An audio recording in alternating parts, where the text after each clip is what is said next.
Butts. Butts. Hey, Elk. Good evening. Sorry. Oh god, there's so much to this blanket. Okay. So, yeah.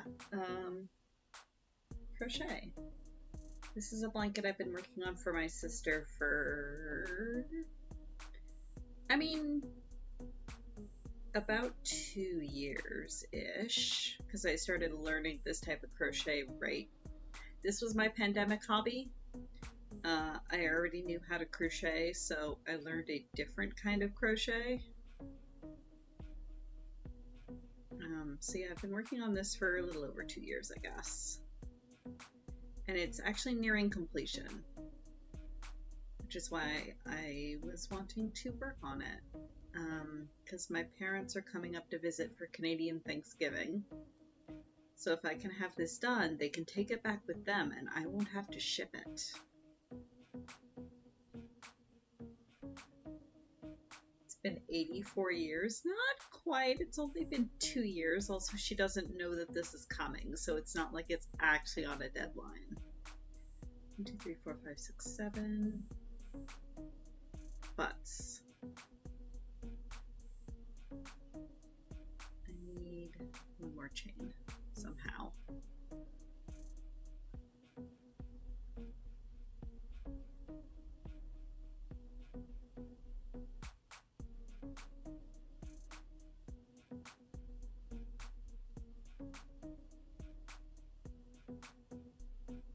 Come on.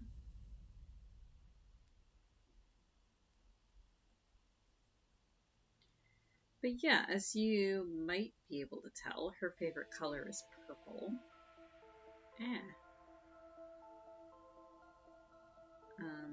And she has a pet green-cheeked conure bird baby thing.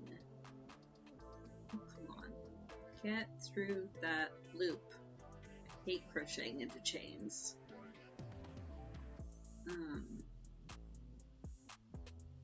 So you caught me right as I'm turning a corner here. So I went So this is kind of cool, a cool pattern because it's worked in the round. So I was working up here, and now I have to do a box on the end to turn the corner and start working down this way. And to do that, I have to crochet into chains, which is a pain and I hate it. Now watch, this time I'll have one too many. Somehow. Hey Merlin. Ooh, spinning wheel prototype. That's so exciting. I'm excited to see how that goes. Whether it's a usable one or just kind of I don't want to say a toy, but like one that works, but oh no, that's exactly good. Because like you'd think, like, are you working from like a project pattern already, or are you just kind of on the fly figuring out what parts you need and how to make it work? Because I'm just thinking, like, you know, spinning wheels have pretty much been the same for like hundreds of years, and you'd think if there was like a more efficient form, they would have found it by now. But I've definitely seen spinning wheels designed like the one that you're building, or at least I think I have. I don't know nearly as much about spinning as I do some other crafts.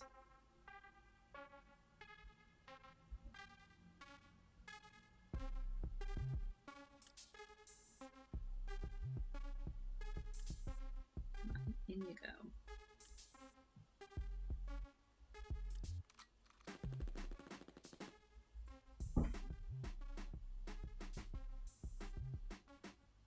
So I'm just trying to get myself a little bit more in frame. Looked at a few pictures of spinning wheels and made your own design. Ooh, yeah, I'm really interested to see how it fares then.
Boops. Be careful with those. I hear they can be dangerous.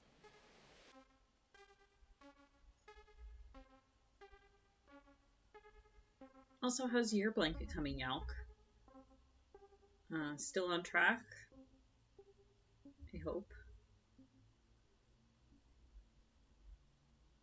I had to order some more cards to remake a couple of my charms, so I'm just waiting on those to arrive, which they hopefully will this week. I'm still on track. I was hoping that I wouldn't have to remake any of them, but I had accounted for the possibility, so I'm not running desperately behind yet, because my goal is to have them completely done latest September 1st, so that I have time to like get pictures taken and get them packed and shipped and such. Although if I have to express them, I will.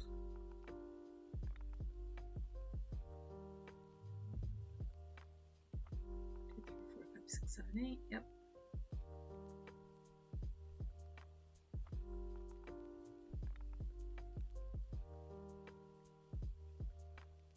On on schedule to have everything done by the 7th, and then a week to sew them together. Excellent. Ooh, cutting it a little close on mailing time, but then again, I guess you're only shipping within the States, so that's not as bad. I have to try to account for customs time.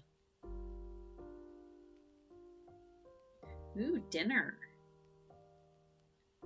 What sort of dinner? Dinner is good. Also, are your I guess I should probably wait until after dinner to ask you.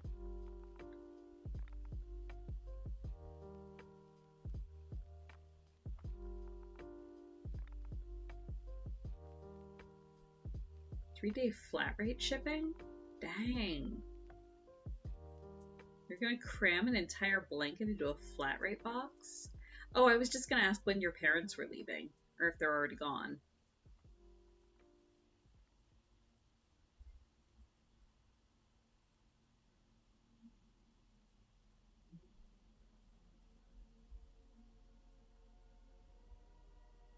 Ah, left today. Excellent. Well, enjoy your time to yourself.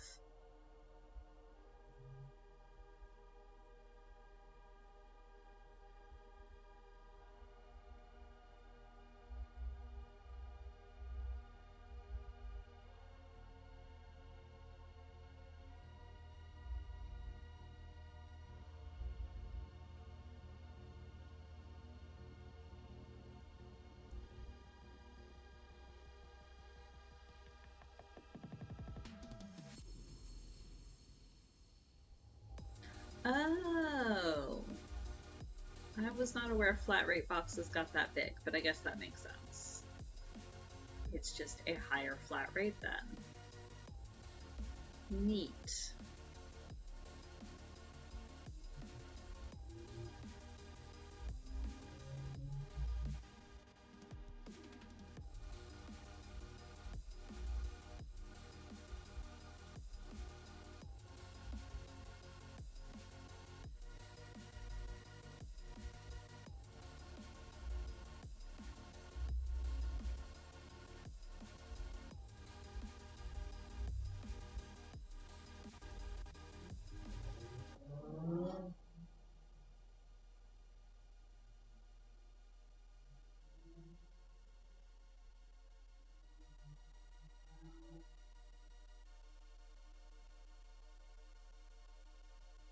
One, 2, 3, 4, 5, 6, 7.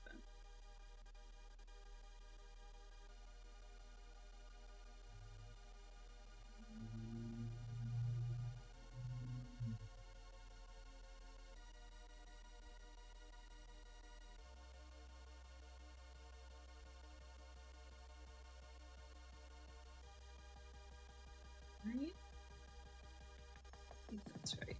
1, 2, 3, 4, 5, 6, 7. Yes, excellent.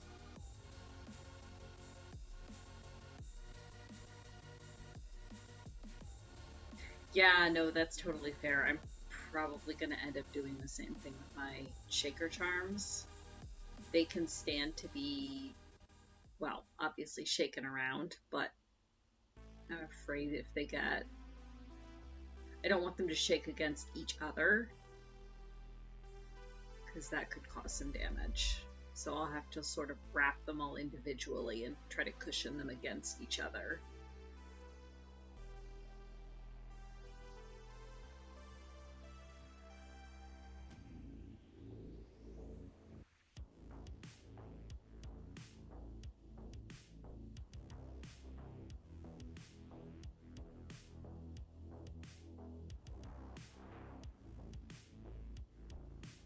Cool. 1, 2, 3, 4, 5, 6, 7. Okay, excellent. That is correct.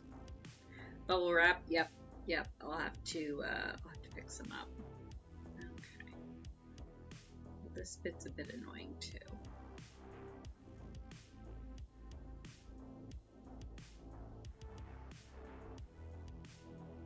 Because most of the time when you're going across the squares, so like for these, you're going across crochet stitches.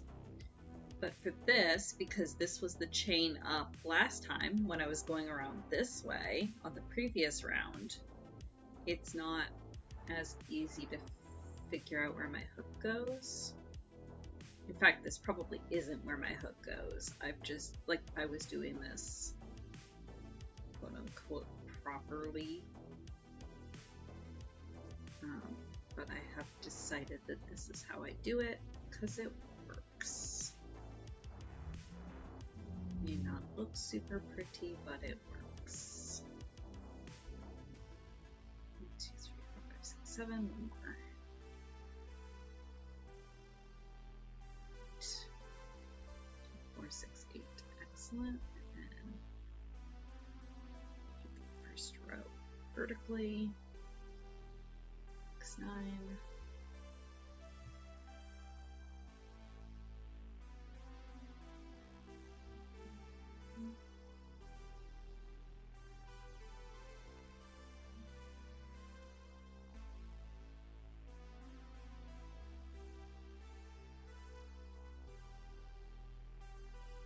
Ooh.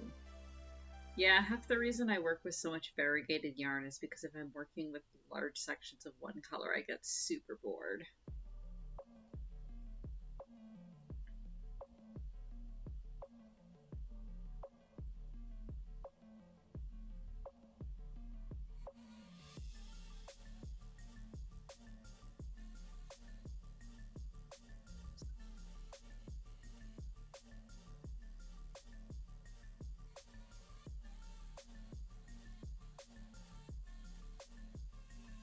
Why you'll take note. A whole lot of this is variegated yarn.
Oh yeah, black yarn specifically. Yeah, that's totally valid. Well, I guess find a really good light to work under. Just hold a flashlight in your mouth, it'll be fine.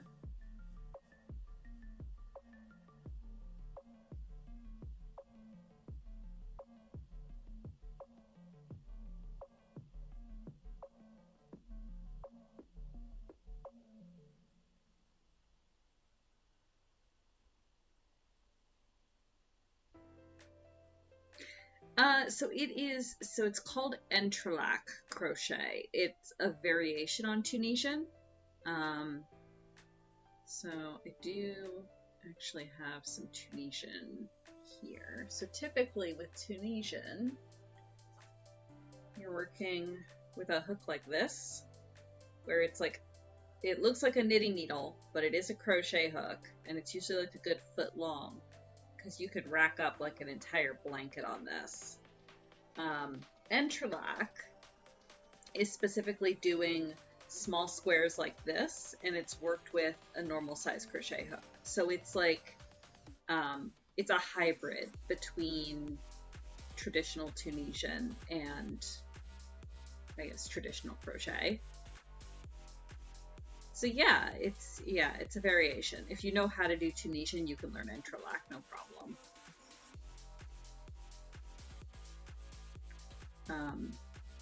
And I initially started learning Entrelac because I love doing Tunisian crochet, but working with the really, really long hook tends to hurt my wrist really, really badly after a while.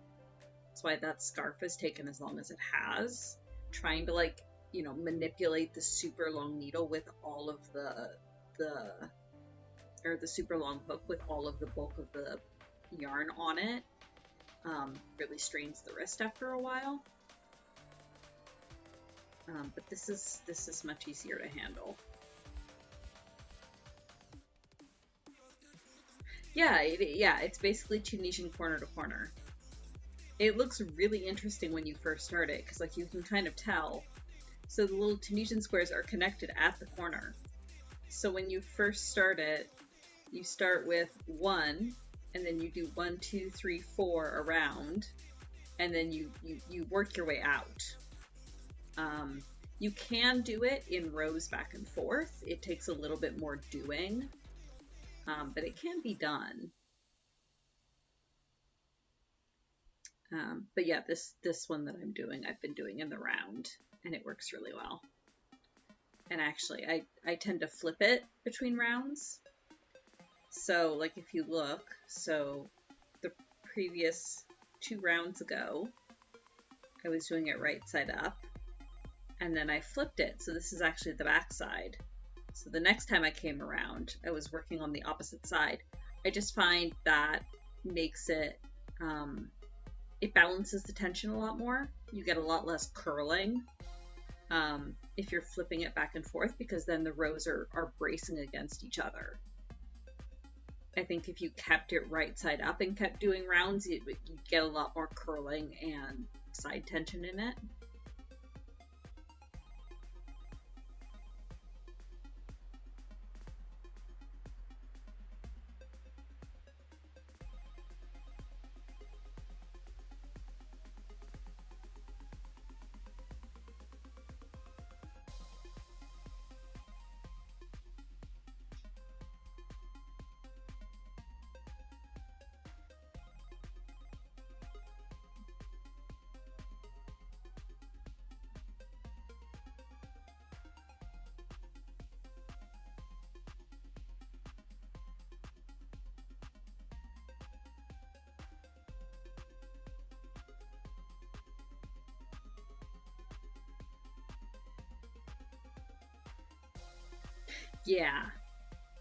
Yeah, they when all of your that is the downside of crochet, is most people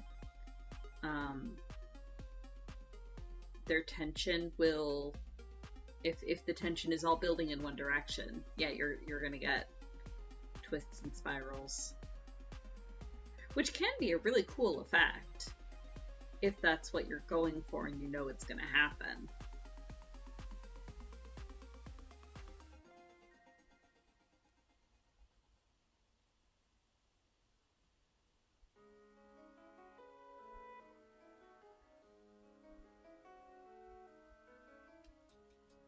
Yeah, it's only 6.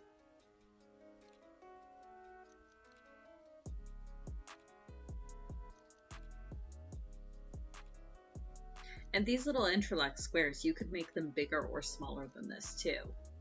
You could make them, you know, you could fit as many stitches on here as you wanted. I think general rule of thumb is to try to do it in even number. Because you can see I've got 8 on here. But you could easily do it 10 or 12, or you could do it 4 or 6 if you wanted really tiny ones, or if you were working with a bulkier yarn.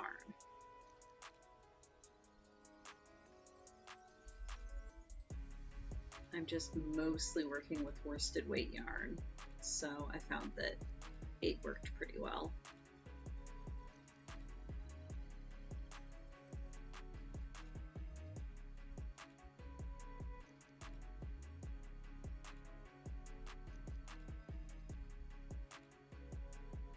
Kara is, I presume, still napping.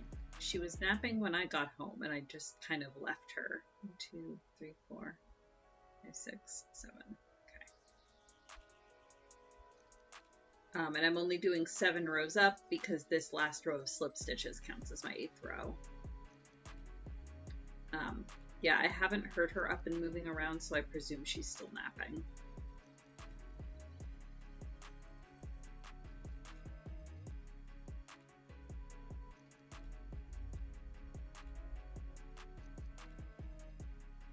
if it hits 7 and I still haven't heard her moving around, I'll have to go poke her.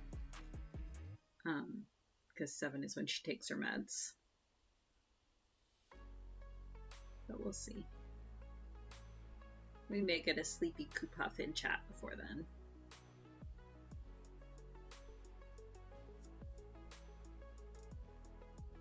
Come on. In. There we go.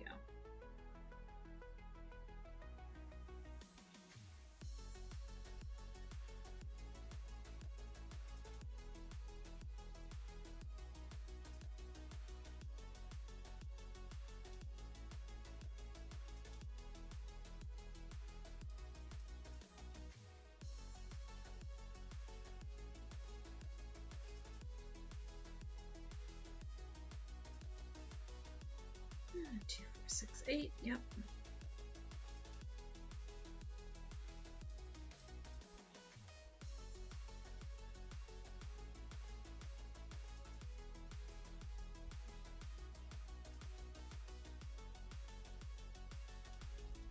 Kara's asleep post hearsay.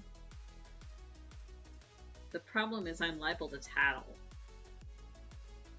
And then you'll be in trouble.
Ooh, weaving is exciting. Another one that I've always wanted to learn.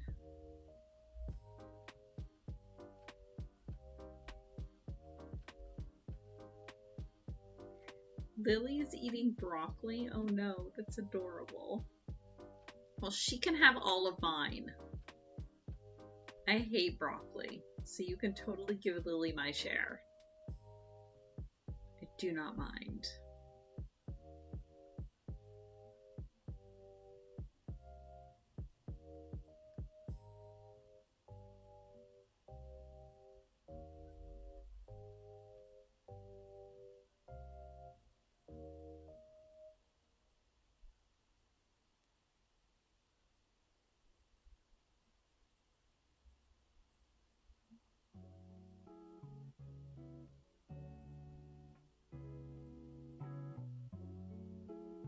Ooh, yeah, broccoli farts. Poor Merlin.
Gotta wait for the soup to boil. Soup. I'm okay. I'm strangely sleepy. 2, 4, 6, 7. I didn't have a whole lot going on at work today. So, yeah, I'm very sleepy.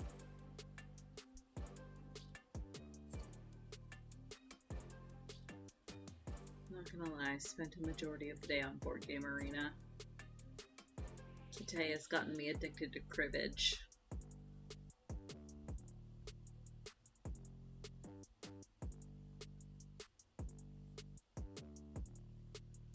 I mean, like, I got stuff done, and when emails came in or stuff came up, I did it. It's just a matter of, we're kind of in between stuff at the moment, so today was a lot of sit and twiddle my thumbs until an email came in.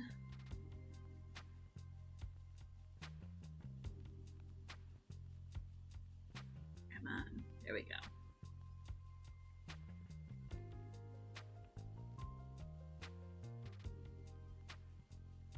So yeah, you guys are welcome to redeem a Board Game Arena on me, but I don't know how long it'll take because I was pretty caught up right before I left for work.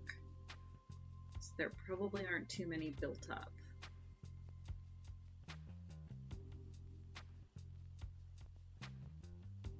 I usually try to leave it alone for a couple hours before the end or before stream, just because I figure somebody will redeem it, but I was so bored today.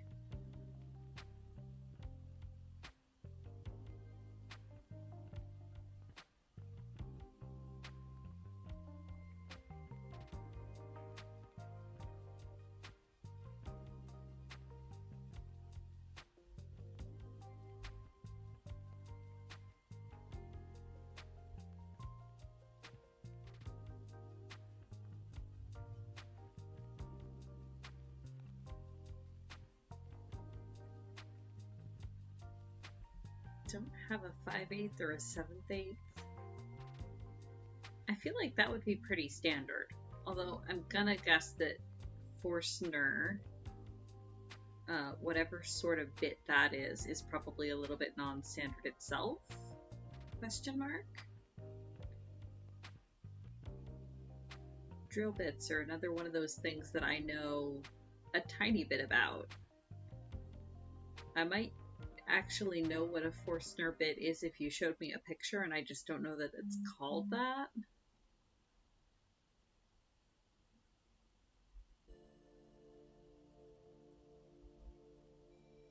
Why did my phone just buzz? 1, 2, 3, 4, 5, 6, 7, 8. Oh, good. Special woodworking bit? Okay.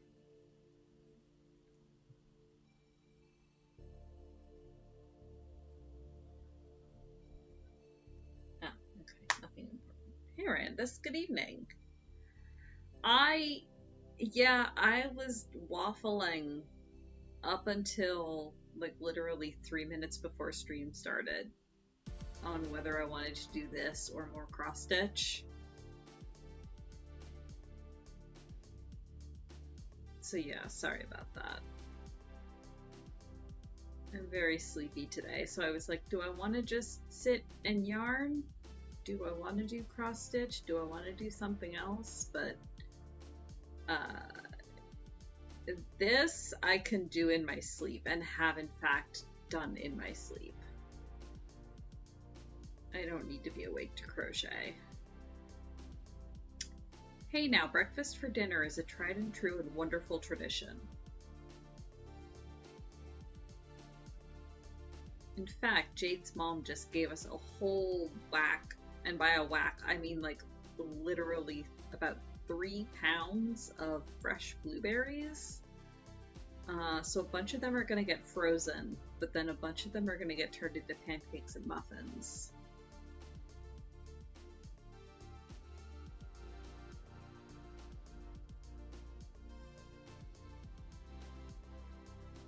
Yeah, I'm very excited to make like fresh blueberry muffins and stuff.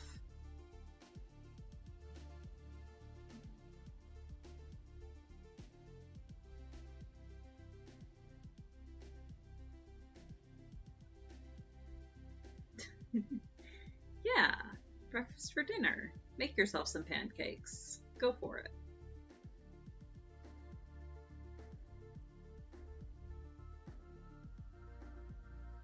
Pancakes are delicious.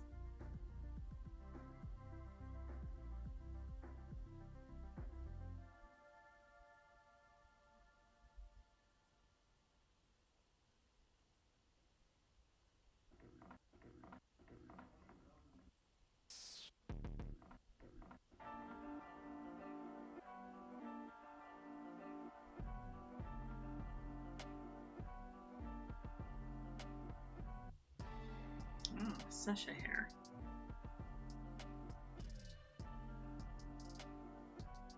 No pancake? Today we watch Flan Shake? Oh no. Oh no, it's so jiggly. It could shake forever.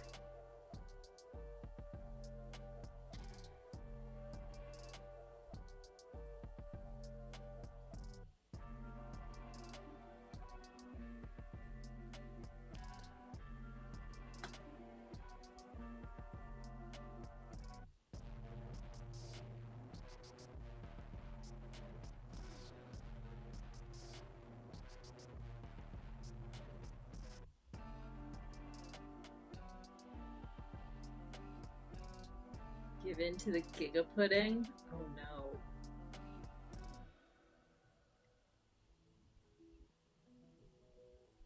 Okay, for me there's a very fine line. I like pudding and flan. I hate Jell-O.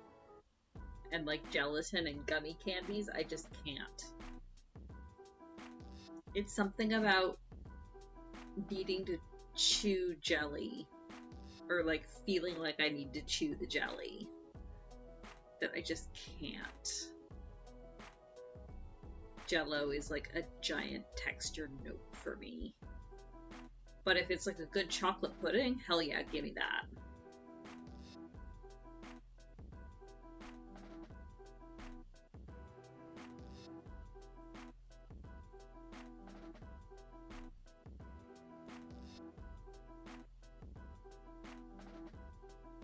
That reminds me, I bought a bunch of pudding mix. I should make alcoholic pudding again. Mousse is usually fine, especially if it's like a smooth mousse. That I don't mind.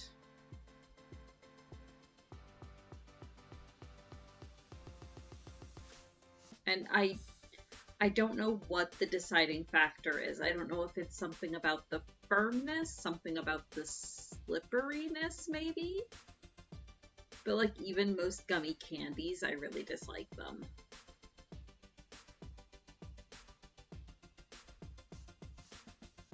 Maybe that's it, Yalk.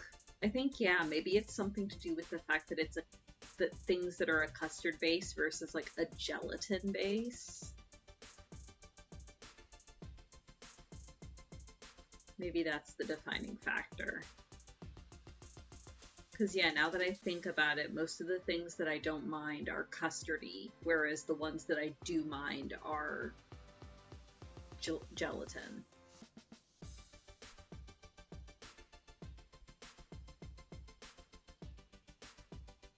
I was that kid where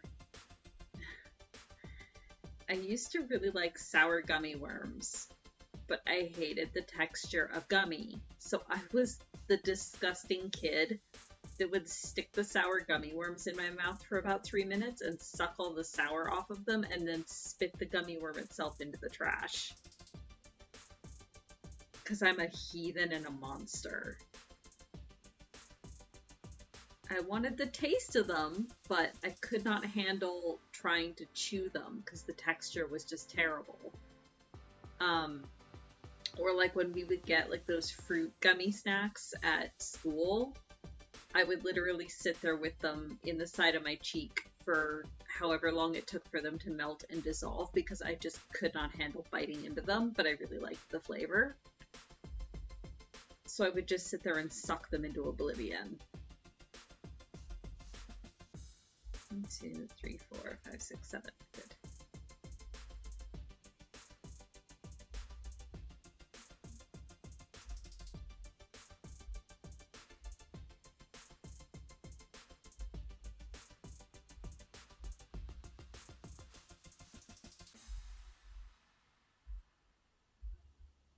Oh, I would do that too, Randus.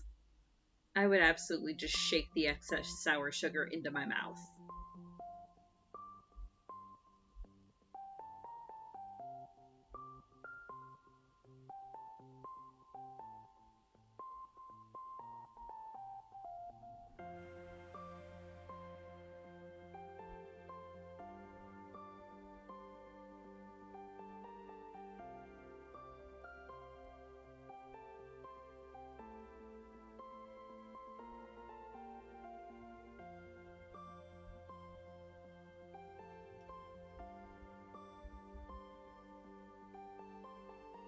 Come on.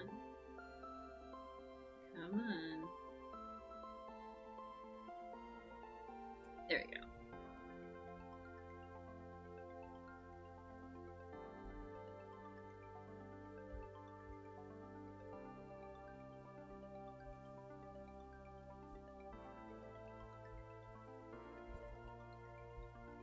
Yeah, this blanket is getting big enough, it's getting hard to maneuver it to actually be able to work on it. Which is how you know it's almost done. But my brother-in-law is like, he's a big dude, so I'm trying to make this blanket as big as I can because I want it to be actually like useful for them. I want them to be able to cuddle it and use it and not just have it over the back of the couch. So I'm trying to make it big enough that he can at least maybe curl up under it, conceivably.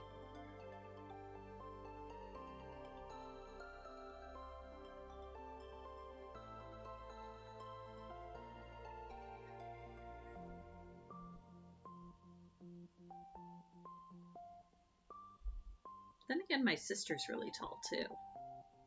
Taller than me.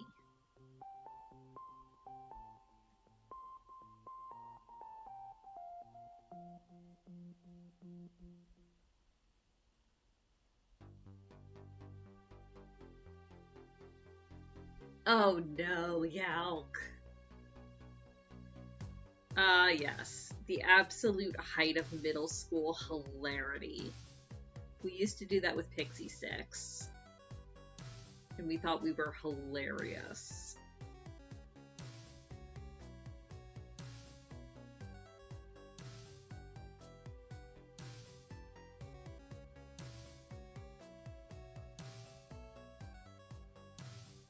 Yep, exactly. Well, I mean, yeah, one brain cell. I totally used to do that myself. And yeah, it was, I think, grade 8, grade 9.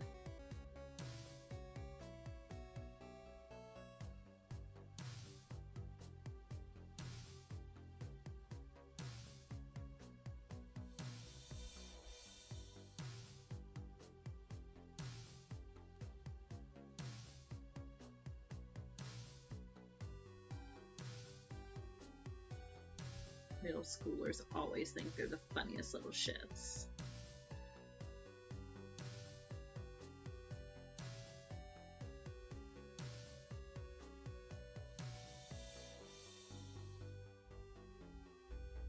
We used to get...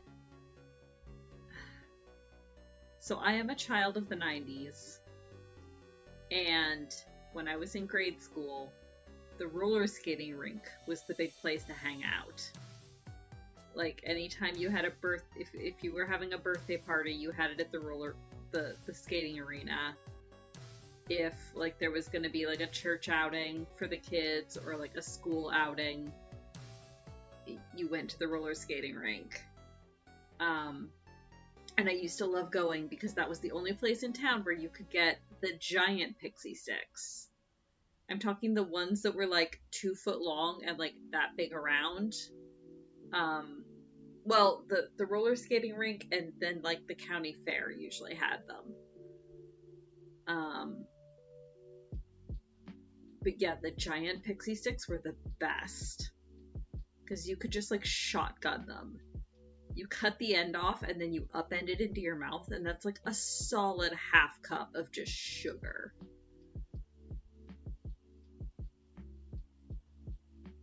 No. You let me borrow the brain cell. I'm keeping it.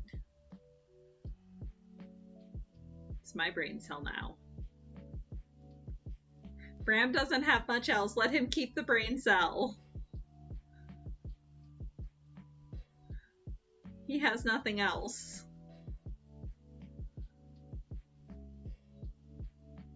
Yes, the giant pixie sticks were amazing. I haven't seen them in forever, though. Not the big ones, anyway.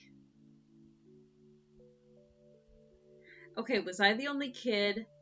I used to take, when you got like the mixed packs of pixie sticks, that was like, it was the little paper ones, but they came in like 6 different flavors. And I would like take 2 or 3 at once so I could mix the flavors of them. I mean, Fun Dip was kind of the same thing. I mean, it's still just sugar powder, different delivery system. But I would always want to mix the flavors. And then you would have discussions with your friends over which mixed flavors were superior to the other mixed flavors.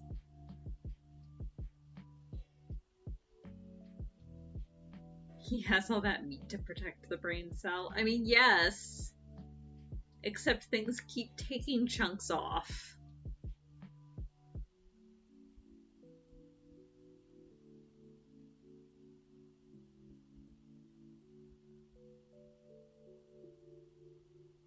Yeah, they all just taste like sugar. But like slightly different varieties of sugar. Like you have to admit the blue raspberry sugar definitely tastes different than the fruit punch sugar. Different chemicals, Brandis. Different chemicals.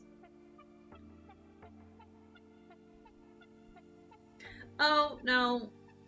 Oh, God, yes. Nerds were amazing. I still eat Nerds. Nerds and Pez.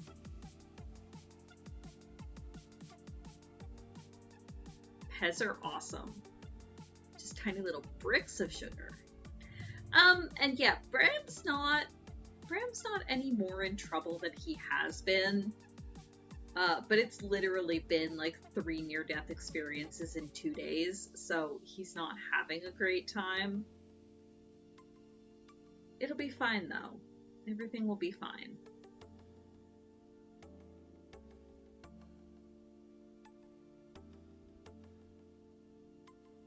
Everything is fine.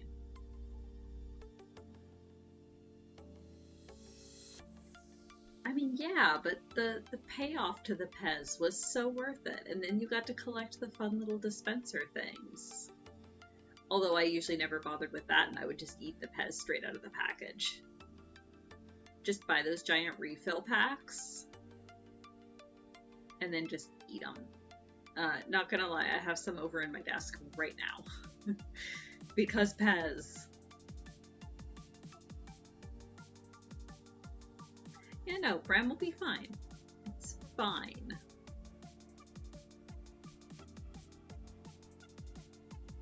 It's actually turned into a really cool character thing. It's cool. It's fine. Hopefully no more near-death experiences in the future. If the dice are merciful. Hey Dobby, good evening.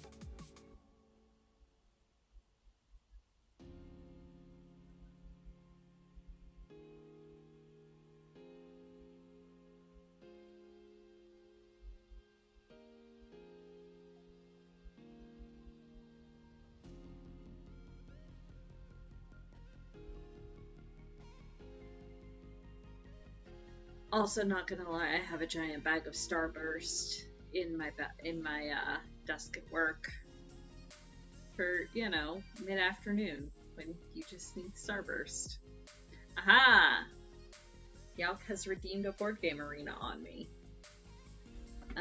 Okay, so as I was saying, I don't know how many boards I've got at the moment, because I was playing them pretty consistently through work.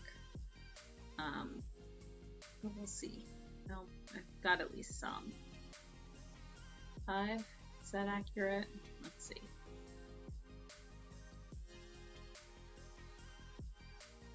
Did the thing. There we go. Ah, yes, anagrams. Anagrams. Oh, right, I already did this one. Yay. Haha. Hardback is fine. Nothing to see here.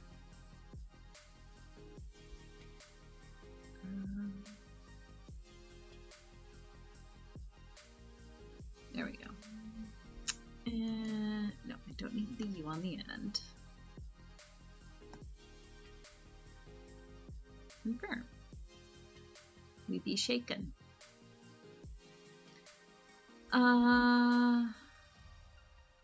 4 cents so far.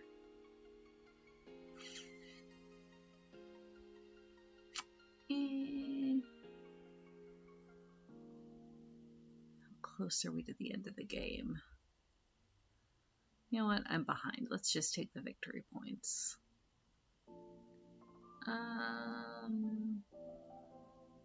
No, I won't jail anything.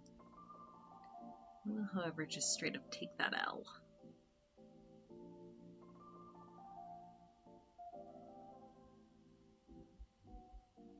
Alright, I will figure out a new anagram later. Aha, the other one. Books.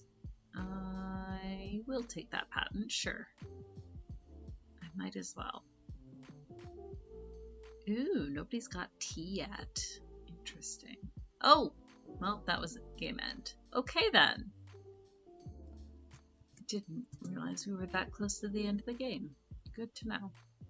Next.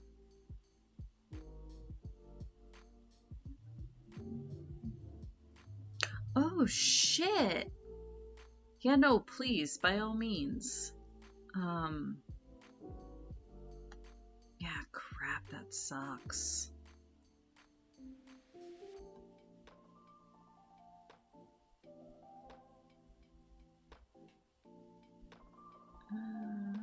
Yes, coin.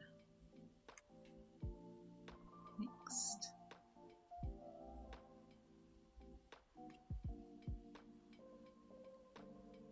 Let me just retweet the words. I'm gonna do the thing before I forget.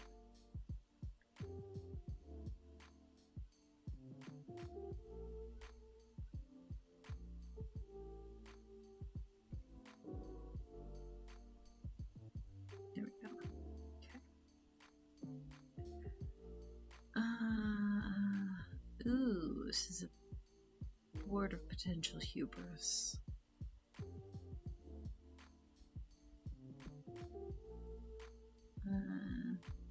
Yes, blue.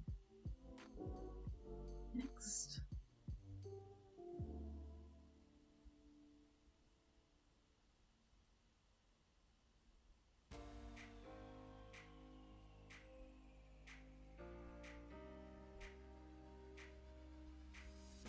Yes.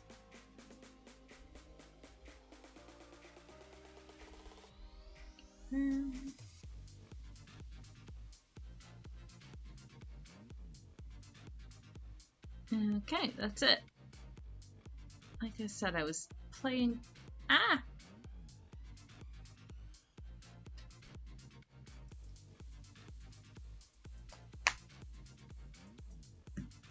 That's my camera. This is fine. Everything is fine. I'm on point tonight. I am in fine form. Everything is fine.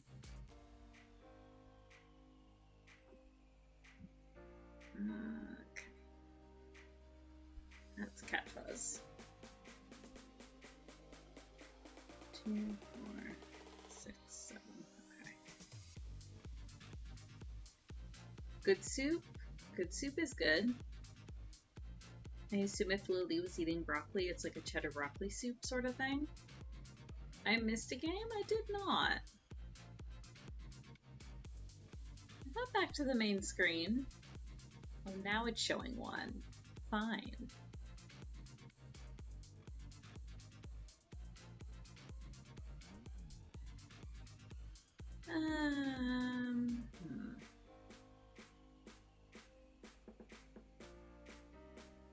I think I just want coin, but which coin? Ooh.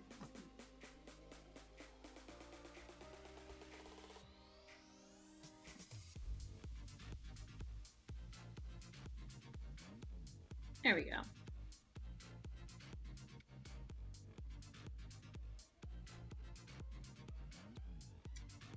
chicken noodle soup with broccoli, carrots, mushrooms, and shrimp. Ooh, that does sound really good.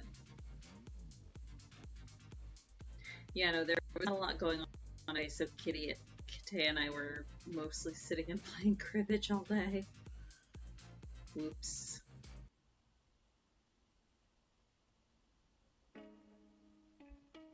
Soft Dead Kupo! I was gonna come wake you up if you weren't up at 7.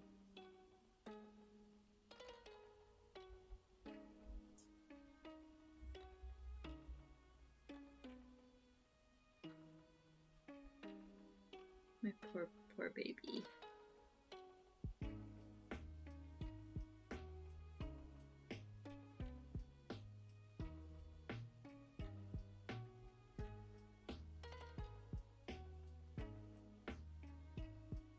No fungi? Yeah, I mean, that's fair. I am also not a fan of the mushrooms.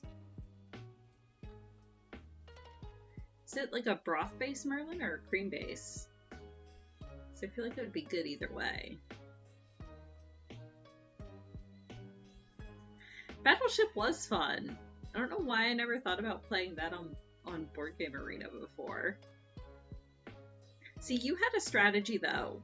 Like, you were firing in a grid. I was just kind of firing randomly.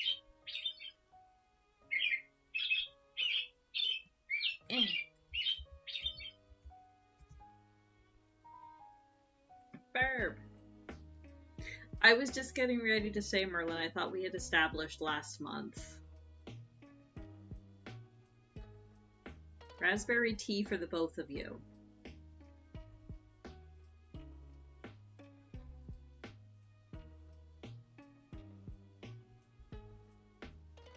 Oh, come on. So trying to work into these corners is the most annoying bit, because it's a chain stitch that gets... So it's you know, this chain stitch on the corner, and it tends to get pulled really tightly. So when you're coming back on your next round and trying to work into it, it's a pain.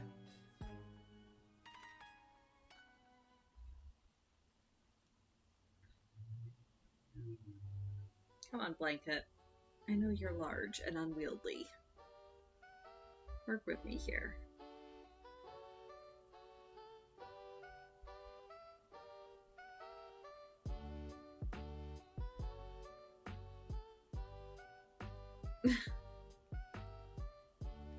Oh no, potato dominance. That's concerning.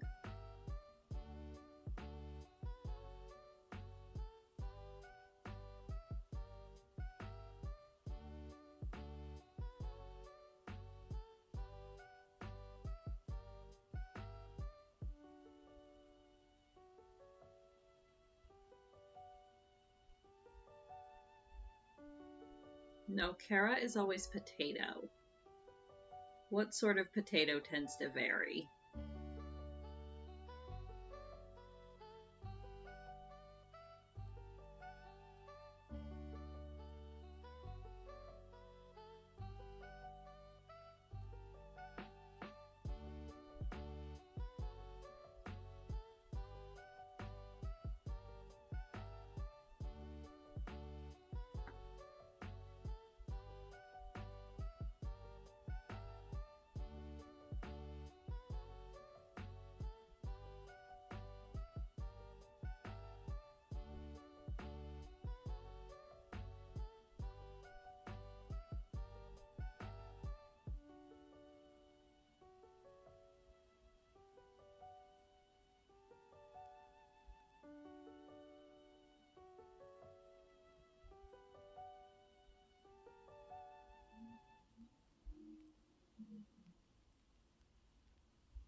Oh, but Idahos are the worst potatoes.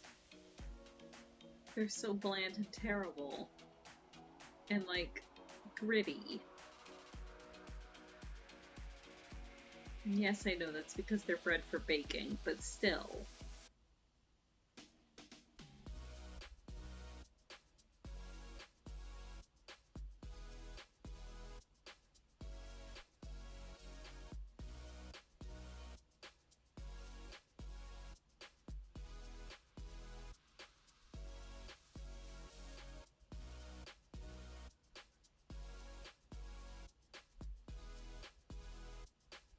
I was just getting ready to say I tend to prefer Yukon Gold, honestly.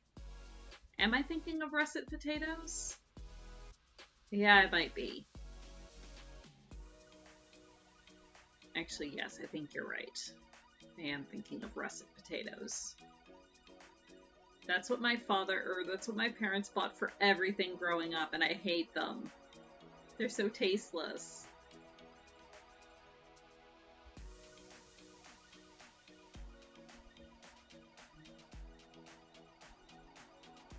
Give me whatever the little tiny red potatoes are, and I'm happy.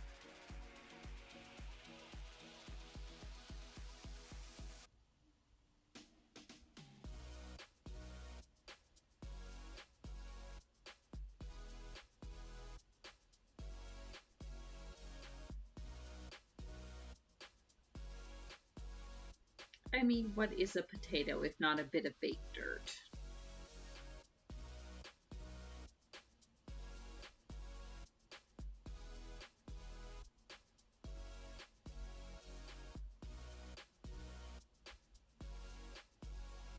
Yukon Gold is the version of yellow that Jade hates? Ah, what is it that we usually get then?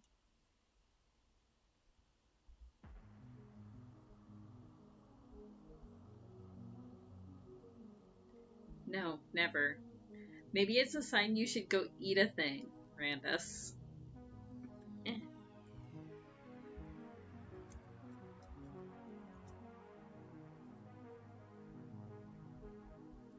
Oh, okay. I mean, I was hoping it would come with a food one, but yes, also Med's reminder. That is also important. But also food. Speaking of, Kara, dare I ask if we have a dinner plan?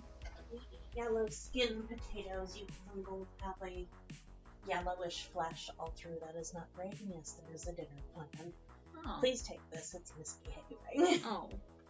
Oh dear. What? I mean, her mother has left. Hi. Not terribly. She just keeps climbing into a box full of crinkly paper that I have now moved. You deny Sachette the crinkly paper? It also has ornaments in it. But crinkly paper. I know. I'm a monster. A grumpy, crampy monster. The problem is it's very hard to crochet when she's on my lap. It's a Sasha break. It's fine. Fair enough. Also, Yelk has redeemed a hydrate. Look, I actually have water. Oh, there she goes.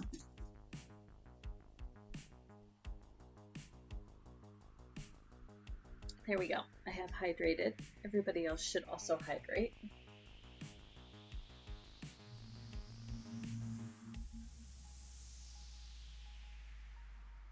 Soup does count. Soup is food.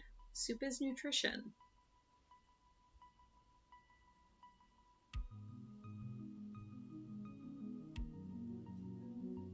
Oh, do you mean does soup count as hydration? Yeah, I think it would. Yeah, soup is food with drink.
Ooh, that's rough, Dobby. My sympathies.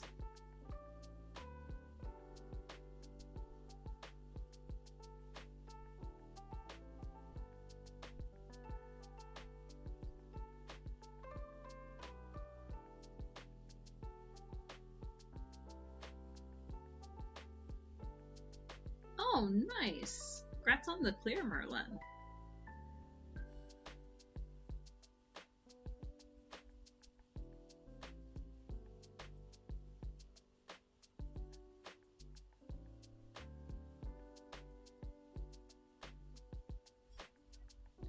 One is the... I don't remember what one is. Because the horse is 2, the bird is 3, and Castlevania is 4, isn't it? I don't actually remember what stage 1 is. Oh, yes, Eric.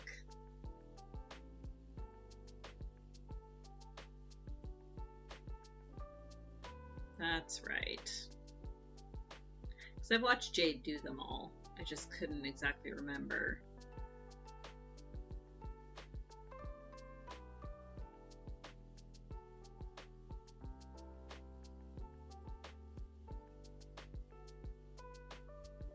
Reading that as Persona 4? I mean, maybe. Persona 4 is Savage. Although I shouldn't say that, I've not actually played that one.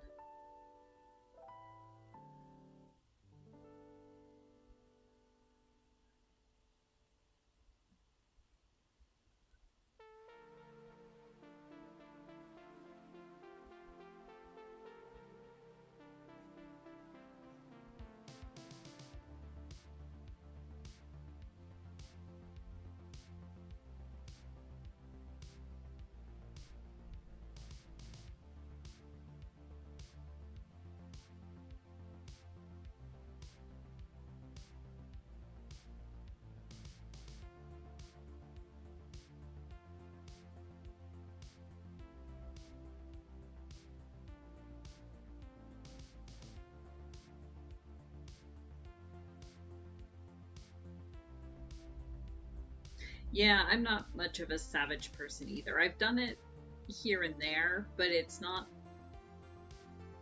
Savage is not something that I enjoy for the sake of itself, the way some players do. Like, I've joined in on Savage farms here and there to, like, get a mount or whatever, but I don't take joy in the prog the way some players do. I would rather spend my time doing other things.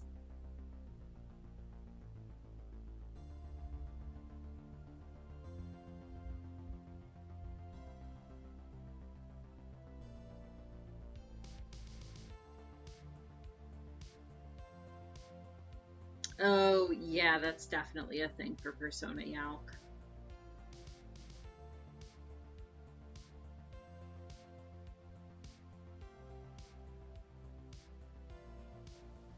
I've never played Persona 4, I've only ever played Persona 3. And even then, I don't think I got around to beating it.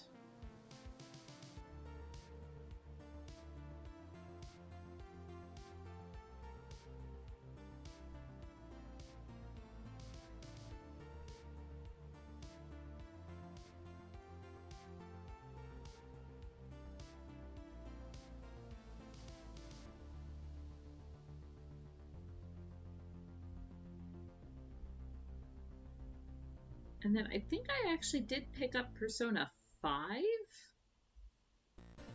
think I picked it up for PlayStation when it was on sale, but I haven't actually booted it up to play it yet.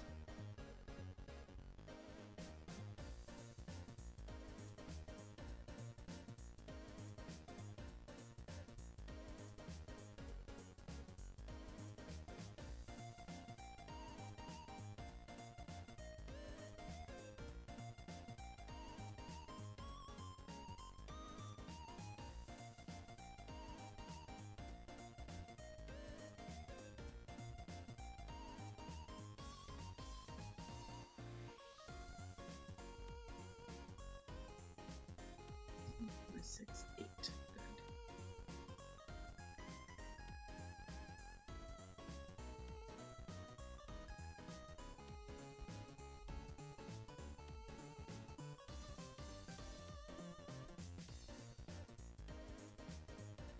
I think I picked up the Royal Edition, because people were saying that's the one that has like all of the quality of life updates and the DLC included and stuff.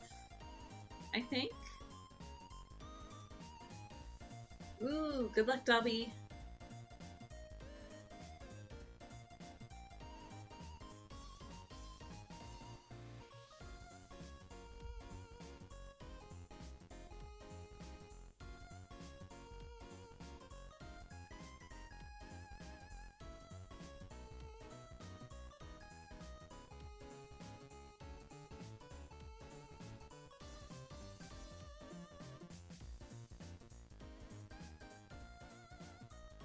But then there's another edition that's like not the Royal Edition, but not the regular. I don't know. It seemed complicated. I was told to get the Royal version, so I got the Royal version. But yeah, I haven't had a chance to play it yet.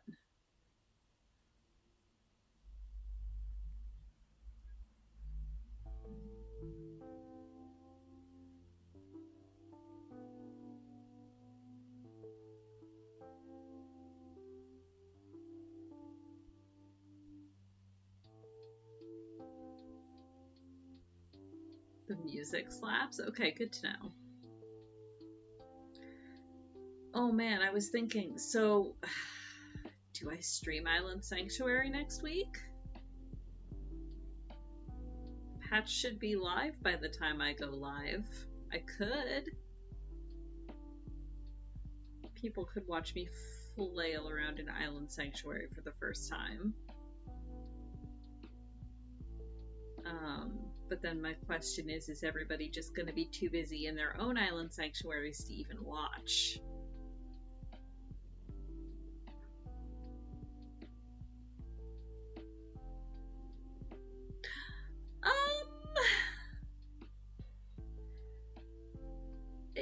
Funny you should mention that, Yauk. Quilted pixels are not easier. It is just, having done quilted pixel art, it is just a different level of hard.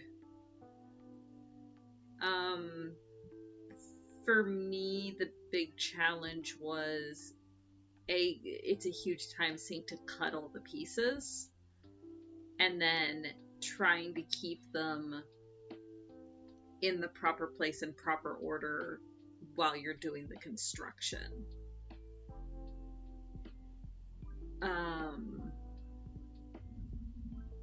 Like I've done a couple pixel blankets now, and I'm glad that I did the one I did for Desert Bus. I would not do it again. In fact, I had started making a pixel quilt for a friend of mine, and I just can't finish it. Because it's so much effort and work. But like, I mean, it looks fantastic when it's done. It is worth the effort. It's just a matter of if you can keep from being burned out by the effort.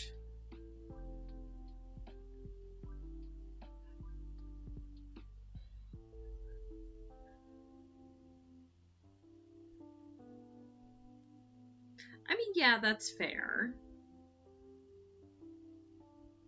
Then there's also the question of, once you get the quilt top pieced, are you going to be doing the quilting yourself, or are you going to hire it out to be quilted? Because that's also a massive time sink, is to do the actual quilting on it.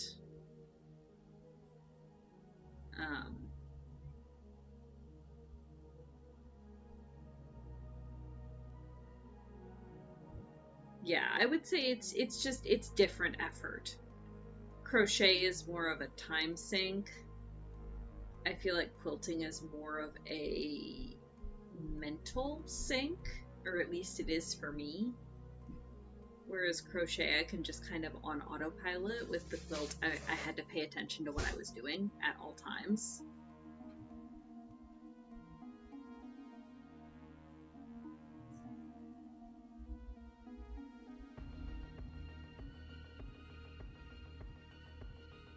Oh no, Dobby. How? Isn't there a item level limit for the savages? I feel like they shouldn't have been able to queue in. Although I guess in Party Finder that's removed, isn't it? If you're going in Party Finder, does it enforce that?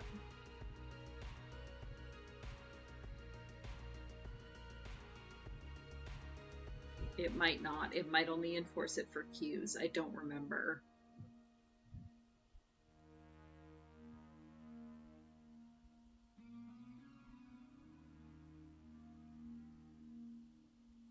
Either way, that's rough. I'm so sorry.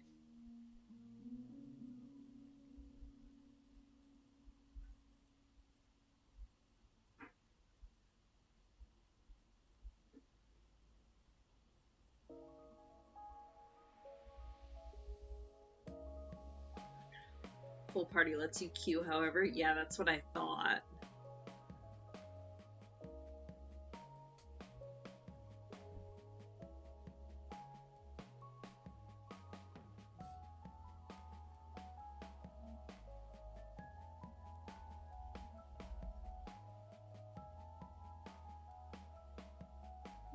Nope. There we go.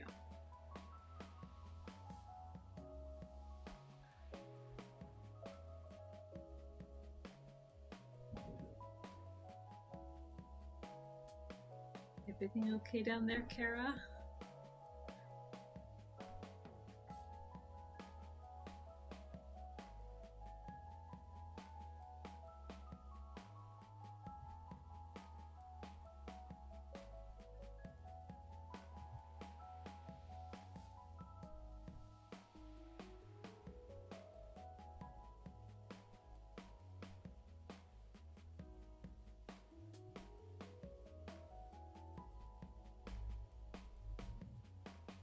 Oh yeah, Randus, absolutely. If you keep succeeding, then clearly there's no problem, is there?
My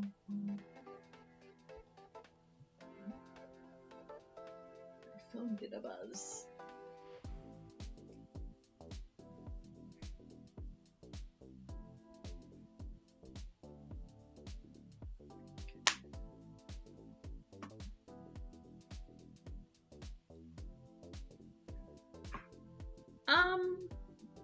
Possibly. My dad mostly works in system safety, so a lot of it is like one-off stuff that's never been done before and probably won't be done exactly the same way again. Because he does a lot of like systems integrations and things. But yeah, that doesn't really surprise me for like an engineering sort of firm.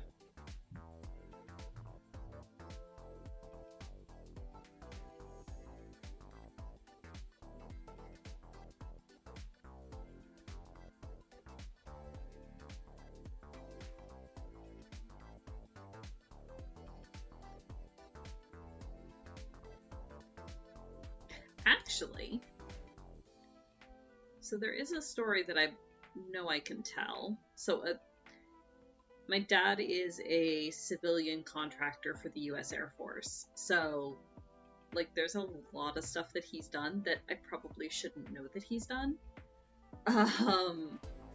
But one of the things that he worked on for a really long time, that he worked on for a lot of my childhood, was the development for the F-22 Raptor.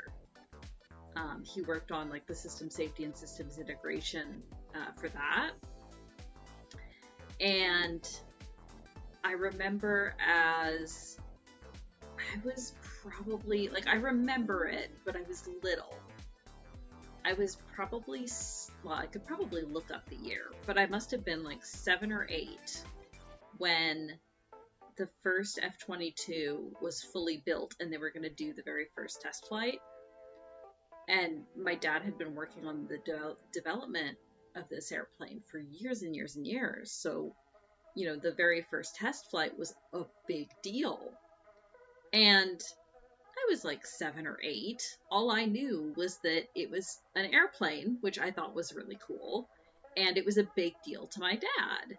So I wanted to go with him to like see the test flight.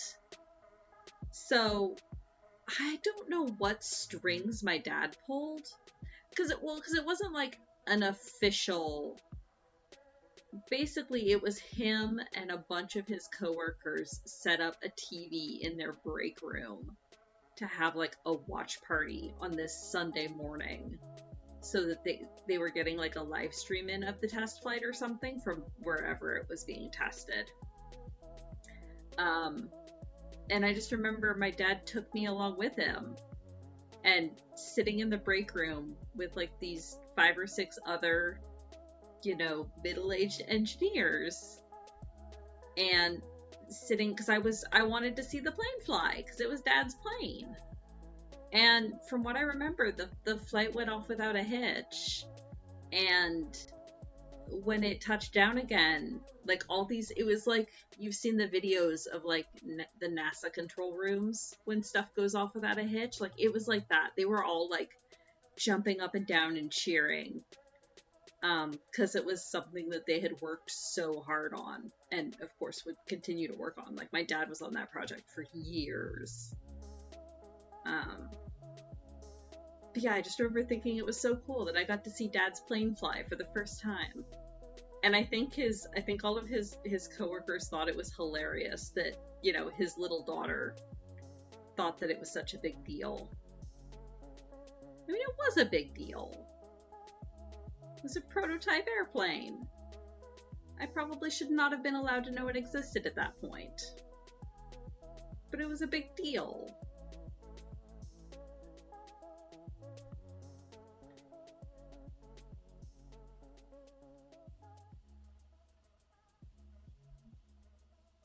Not for NASA. Yeah. Yeah, no, like I'm sure you get that kind of feeling too, Randus. Like it's when it's something that you've worked on so long and you've helped it, you literally helped build it, whether physically or not. Also, you probably now have a pretty good idea of where my dad works, or worked at the time, but nah, it's fine.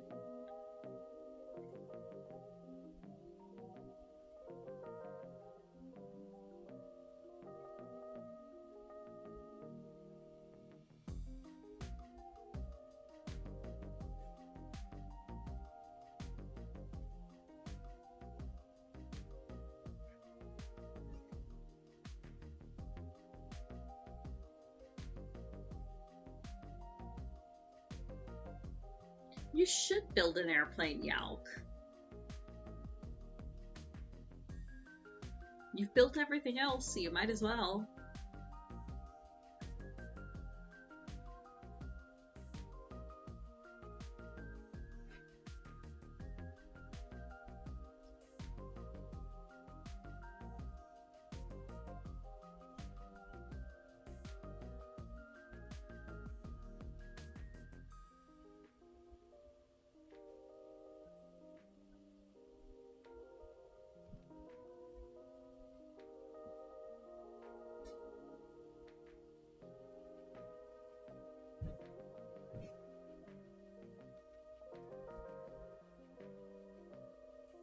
Sasha.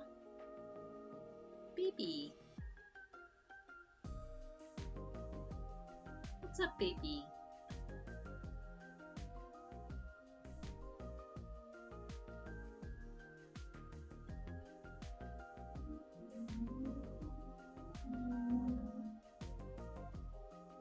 Also, Kara, if you need my help with dinner, just let me know. I just keep hearing loud, worrying thunks from downstairs.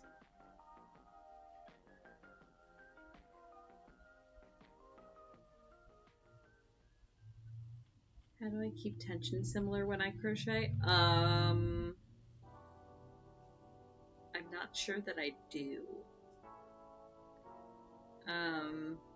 A lot of it is just habit, or I guess practice. Because I've been crocheting so long, I don't even really think about it.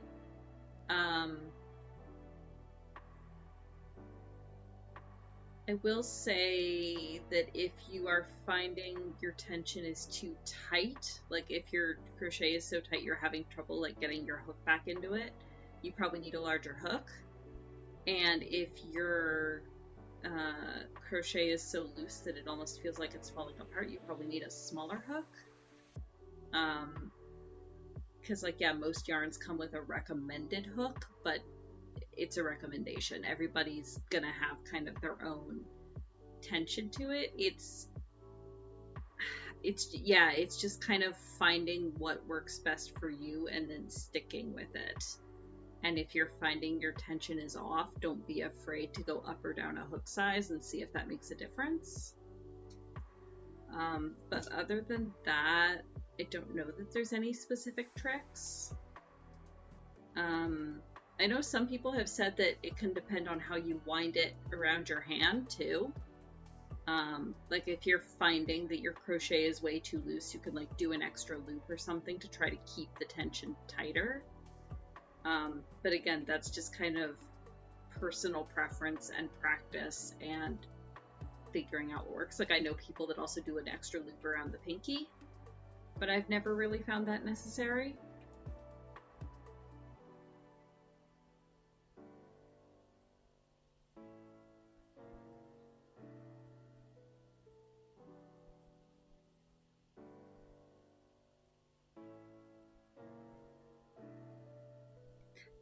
Also, not gonna lie, Randus, I've kind of wondered about that sometimes. Knowing that you're an aerospace engineer, I'm like, how ridiculous would it be?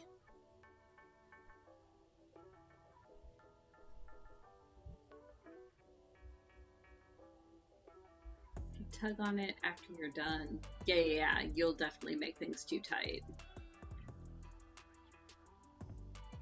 It also can vary depending on what stitch you're doing. Like I find that some stitches end up way looser than other ones. Like this one, I think because it keeps multiple loops on like this, it kind of self-tensions. Like I don't usually have too much trouble with wonky tension doing Entrelac, just because it kind of regulates itself. How do I not get rope burn? If you're getting rope burned, you are using shitty yarn. Essentially. If it's uncomfortable to have it pulling between your fingers like this, you are using a shitty yarn and you should get better yarn. Is kind of the long and the short of it.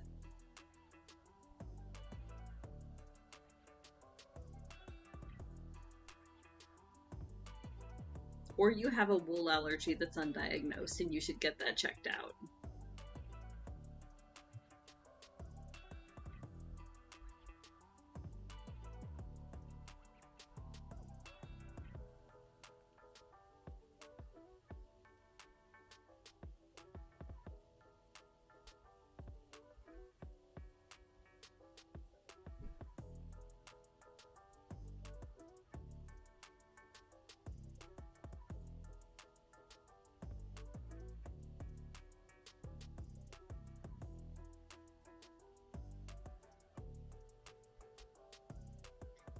But yeah, my dad is the reason that when I was in grade school, I could spell things like aeronautical without a hitch, but was still failing spelling tests.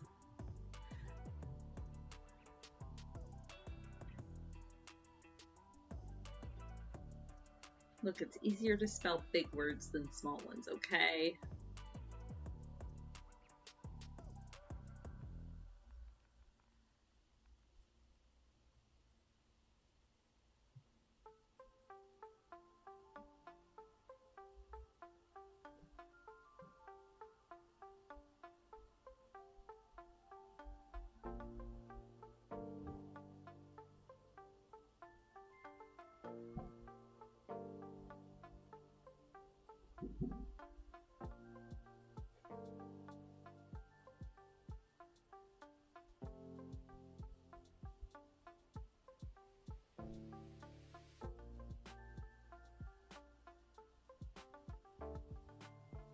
Yep, that's essentially what I do too. So like here, I've got it, there's a fair amount of tension through here, because I'm squeezing it here. Where it's draped here is much looser, and it's just kind of to control it going into where I've got it squeezed here.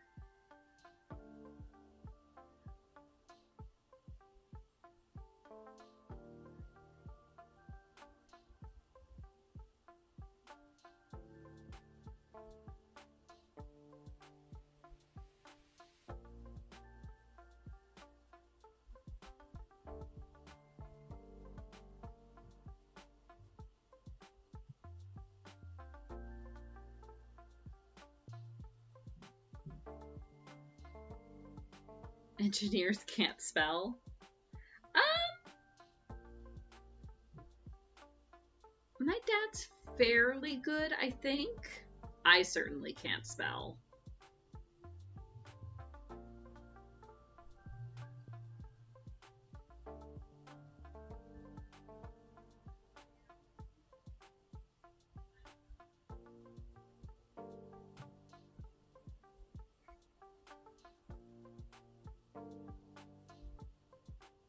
I've always had trouble, especially when I was a kid, but like even today, I have a lot of trouble with words that end in CE or SE, like sense, evidence, nonsense, that kind of thing.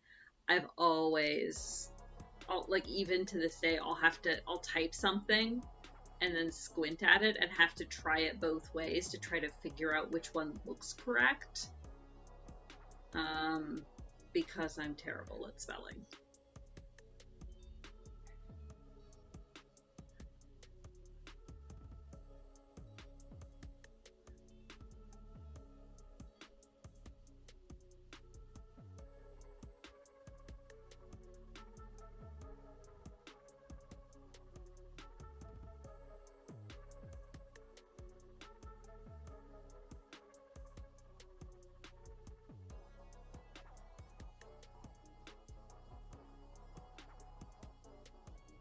Come on.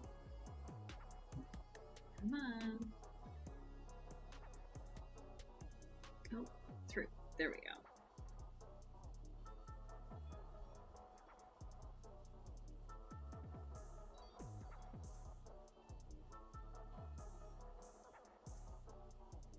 Oh yeah, word processor programs with like built-in spell check is the best thing in the world. I am very slightly annoyed that Discord does not have a native one, but 7.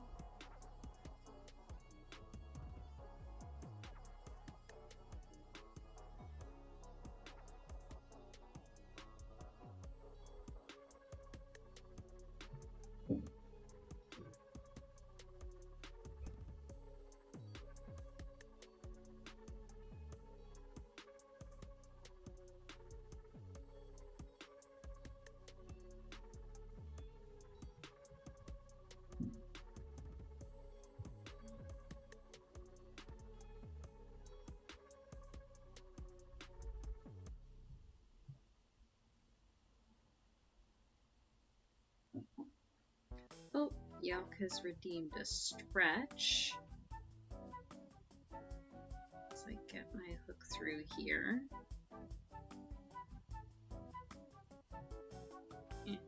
Come on. There we go.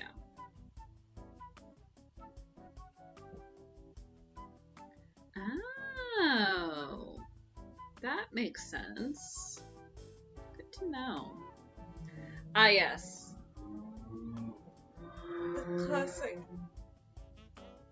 The classic redeeming a stretch to make yourself stretch. I feel that, Yalk. Wait, Discord has a built-in spell check? How do I turn that on?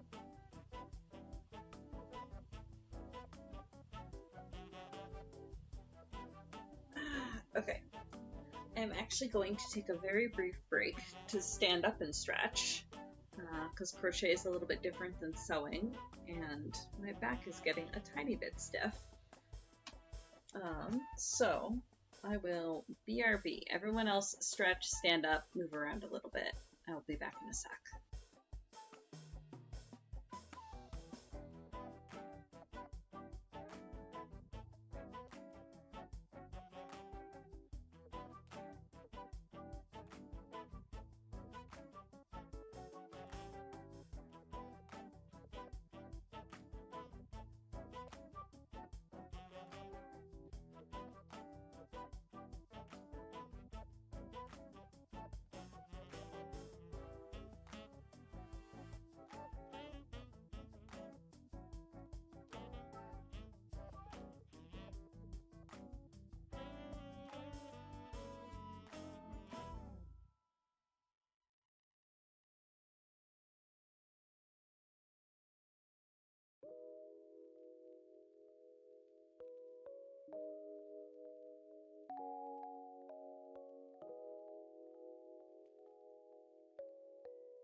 my goodness, so much food for the baby.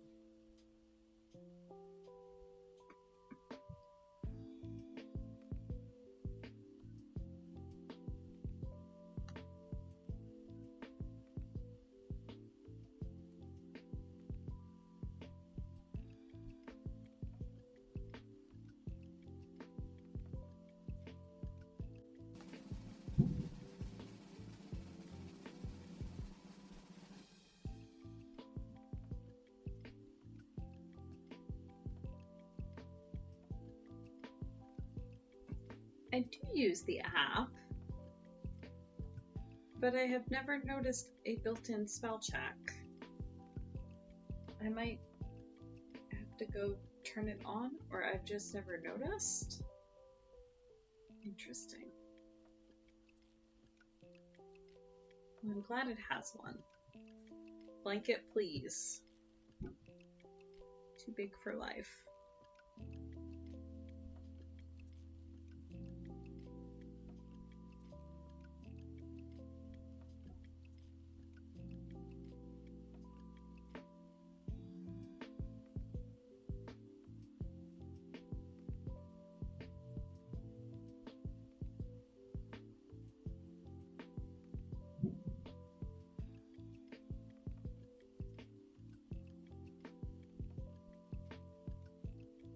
Nope, no red squiggles.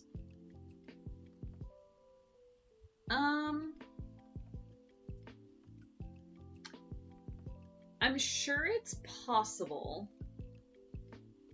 Well, because people cross the board. Well, okay. In normal times, yes, that shouldn't be a problem. Because, like, I know people that go down into New York all the time just for shopping. Or, like, there's plenty of Canadians, well, at least here, because we're only about an hour and a half from the New York border. I know people that keep post office boxes on the US side, specifically so that they can ship things. Yeah, like yeah, exactly. So that they can ship things domestically in the US and just go hop the border to pick it up. That said, I have no idea what the COVID rules are right now because I haven't been keeping up on the travel restrictions. So you might have to look into that. But as far as just like telling the border guard, yeah, I'm planning to cross to mail something, that's not a huge deal. I'm sure that happens all the time, especially if it's like not rural, but if it's like a fairly small border crossing, they probably get locals hopping back and forth for exactly that sort of thing all the time. But yeah, I have no idea how restricted border crossings are right now as far as COVID goes.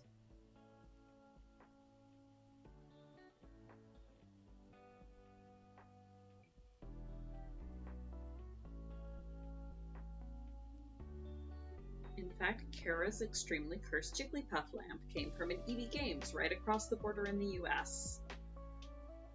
Because we had hopped down there to go shopping.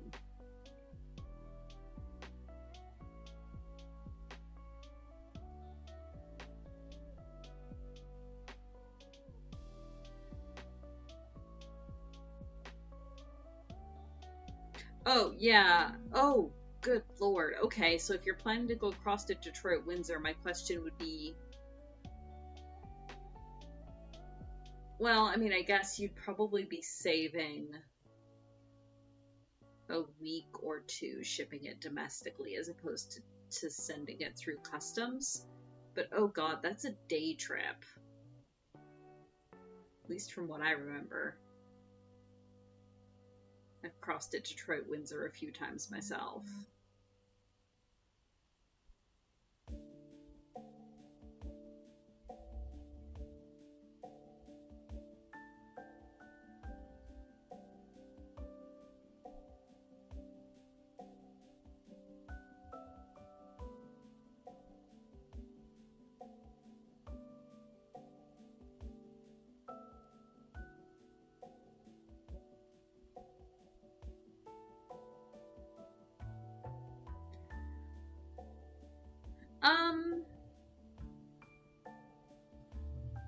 I mean, honestly, you probably could put your Detroit address. Again, I'm sure the Canada Post worker will have seen weirder. Or you could just, I guess, not put a return address. You could always not put a return address and then ask the Canada Post worker when you get there to mail it. Just be like, hey, I'm actually from the US side. Is it okay to put my US return address?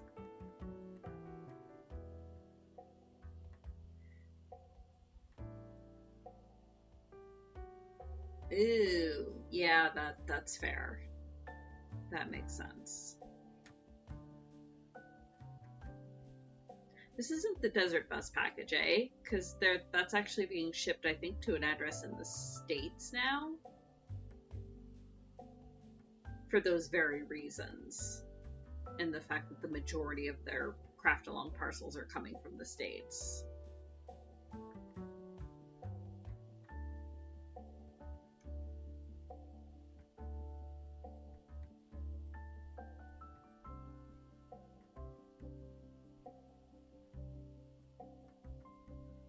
Yeah, I would say you can put your US return address and just know that if it does bounce back to you, you might pay a little bit extra postage when it gets back to you to be able to pick it up? Question mark? I don't know. I've never had something returned to me like that. But it shouldn't be a big deal.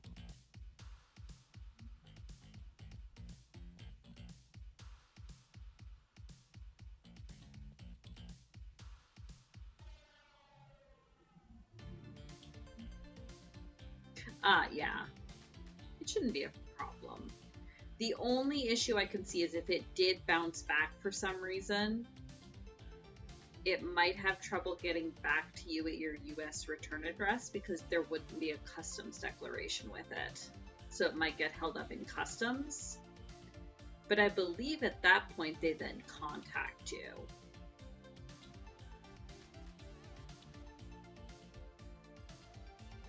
Poutine.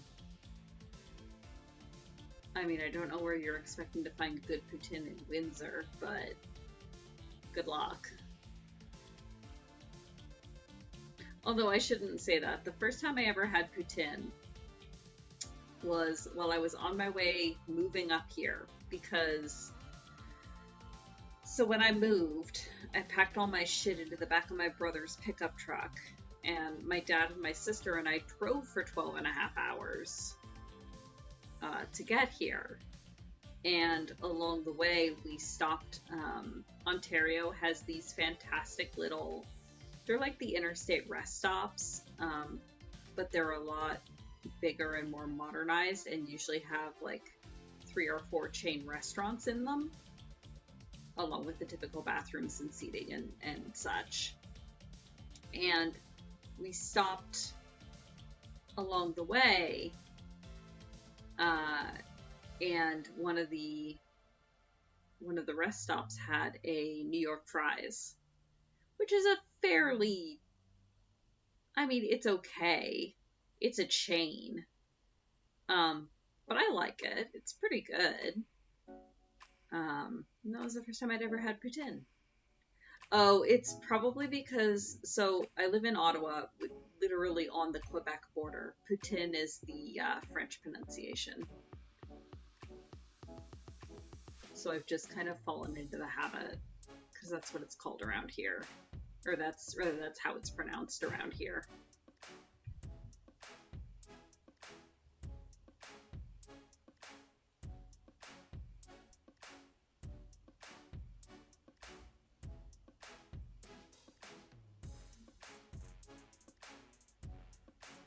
They're actually good for New York fries. I mean, yeah, I like it. I love New York fries. They do a mean chili cheese poutine that's fantastic. And that I can actually eat, which is a little bit of a miracle for chili.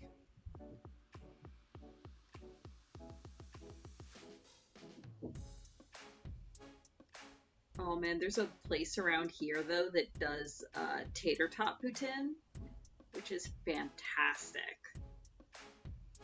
It's just the same, but instead of fries, they just use tater tots, and it's incredible.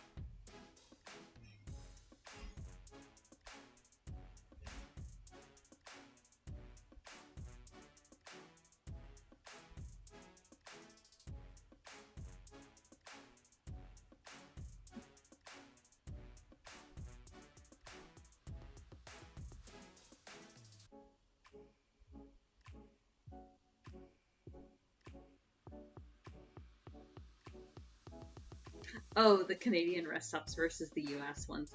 I mean, okay, so part of this is definitely nostalgia glasses. Um, but when I was a kid, we drove everywhere.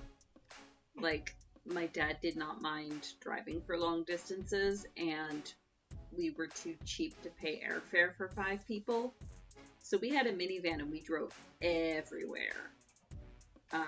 Like 6 hours back and forth to my grandparents, 3 days out to see my aunt and uncle in Colorado. It didn't matter, we drove.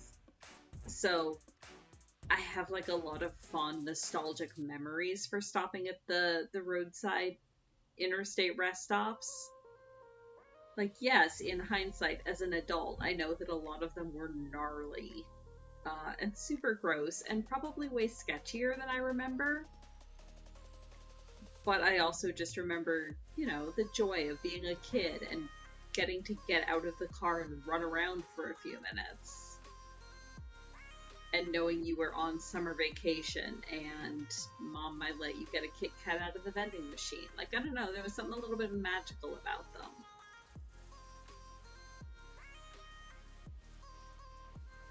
Oh, tater tot nachos sounds amazing. Are they like, do they fry up the tater tots enough to actually be crispy too? Because, like, I feel like for nachos, you gotta have a bit of a crunch to it. Oh, that sounds so good though.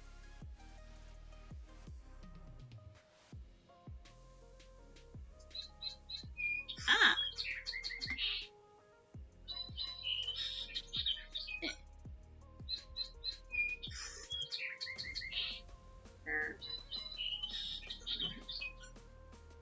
Mmm. Tachos. I might have to try to make those myself now because that sounds phenomenal.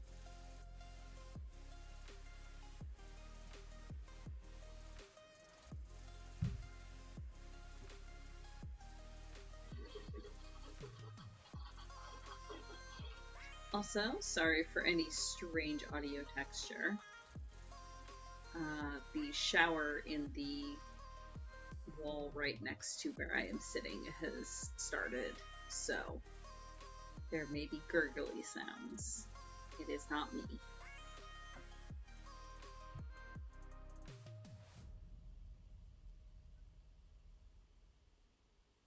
Ooh, 7 kids in the back of a van? Yeah, that's rough. At least there were only 3 of us. So, like, usually the way it would go, because we had a minivan for the longest time of my childhood. So usually the way it would go would be my sister and my brother got the 2 bucket seats in the middle, and then I got the very back bench seat all to myself, which usually worked out pretty well. Or I think we would rotate who got, because otherwise we would fight over who got the most room in the back bench seat. So I seem to remember we would rotate.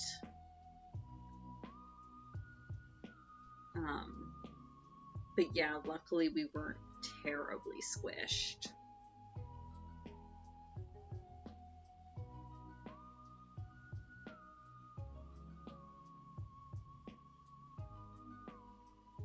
But yeah, it was 6 hours from my parents' place to my grandparents, so we used to do that 3 or 4 times a year at least.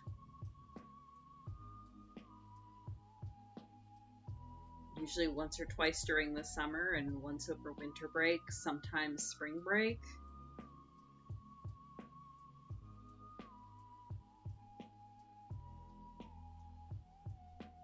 We never had a station wagon, luckily.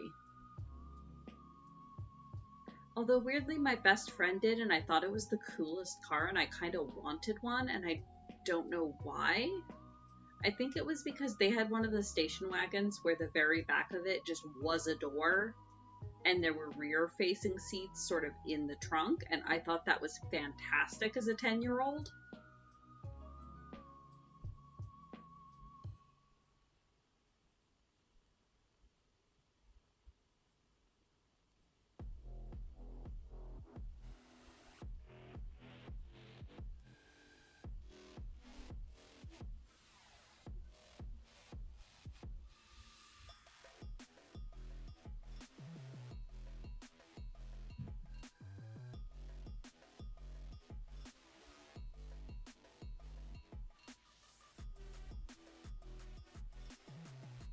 Trying to remember. I think the most miserable car trip I ever took was the time that,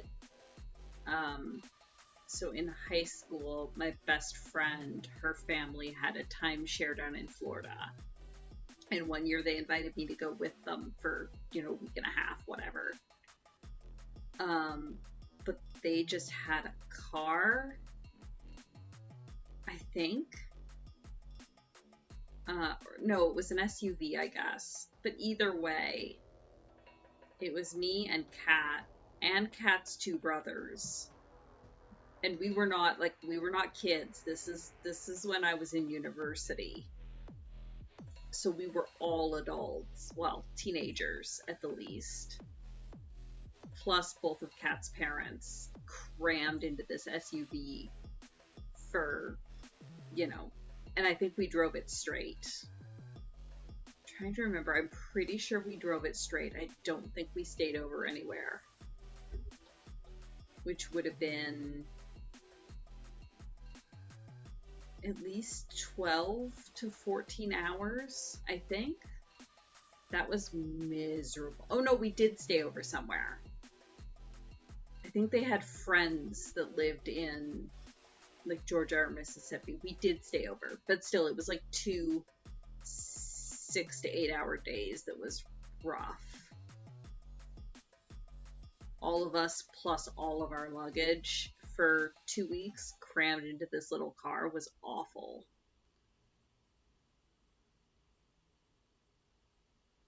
I've got a picture somewhere, I think, of me and Kat and Brad crammed into the back with all of the luggage packed in around us, and all of us are just kind of glaring at the camera. Because we are just so done.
Let me see. I'm sure I've still got that picture somewhere.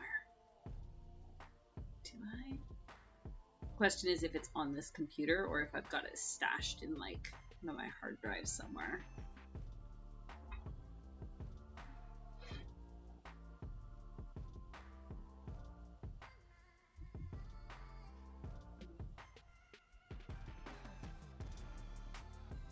No, it's not on this computer, I don't think.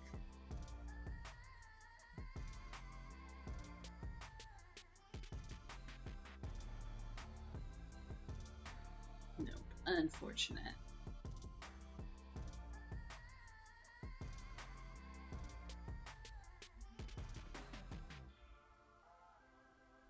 Yeah, and like I said, I was used to car trips because I had taken them all the time as a kid, but that one was probably the roughest that I can ever remember. To this day, I still don't mind car trips. I drove down to my sister's wedding. Granted, I stayed with a friend in Windsor overnight, so I drove Ottawa to Windsor, which was 7 hours-ish, considering I had to go around Toronto.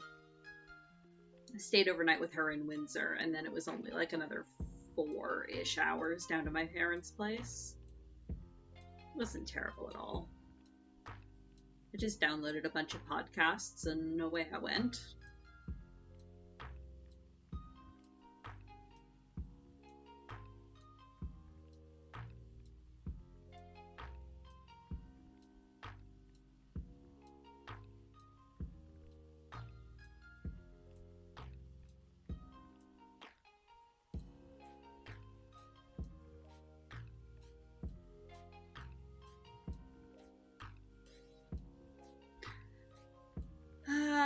Well, okay, so it's kind of the way that the 401 is structured.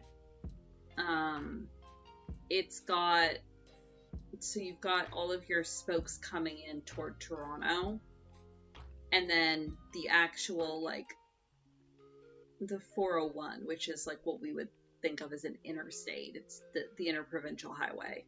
It actually goes around Toronto. So that way you don't get caught up in all the traffic in the middle. So if you're going into Toronto, you come in from outside, you join the loop, you go however far around you are to get close to your destination, and then you get off and go into Toronto. But in my case, because I wasn't going to Toronto, I just came down from Ottawa, got on the loop, went around the loop, and then basically got out the other side without getting into the majority of the traffic. So it's just kind of a way to try to save time and cut down on the amount of traffic, and expedite people that aren't actually going to Toronto and just need to go through Toronto.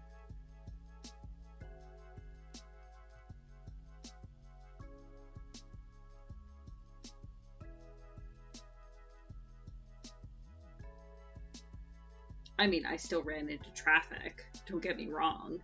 It is a clusterfuck around Toronto. But that's kind of the idea, is that they want to try to keep people moving. And because once things start to back up, they really start to back up.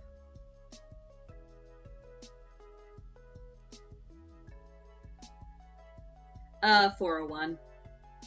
I'm talking about, hey Rin, also. Hello. Talking about the time I drove down to my sister's wedding. So I came from Ottawa down around Toronto and made the crossing at Detroit Windsor. So I just took the 401 all the way down.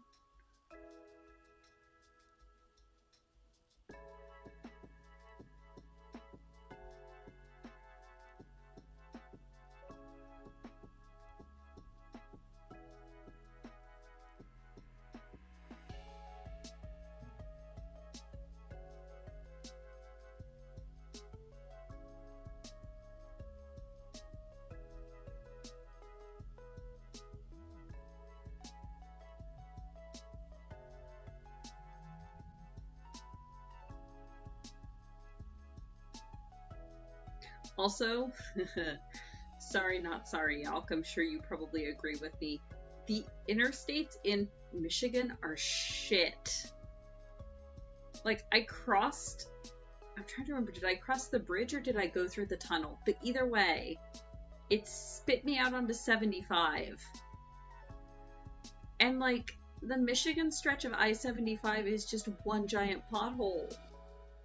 I don't know how you guys drive on that thing. I crossed over into Ohio and instantly it was like way better.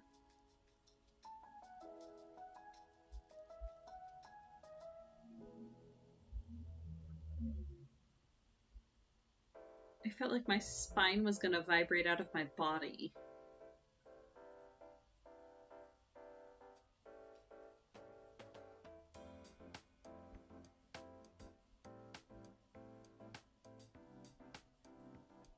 mean, yeah, it really depends on which stretch of which road.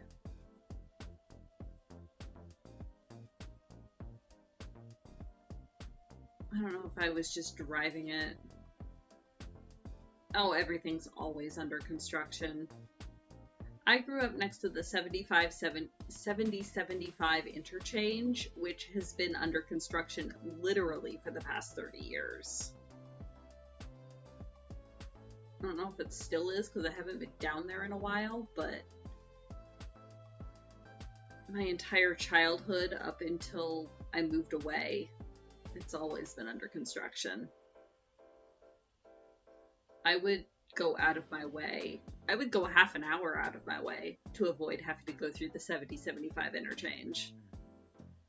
I knew all the back roads around it.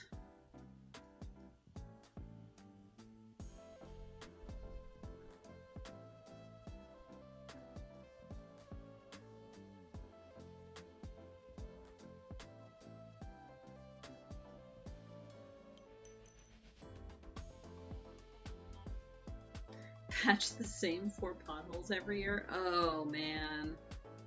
Yeah.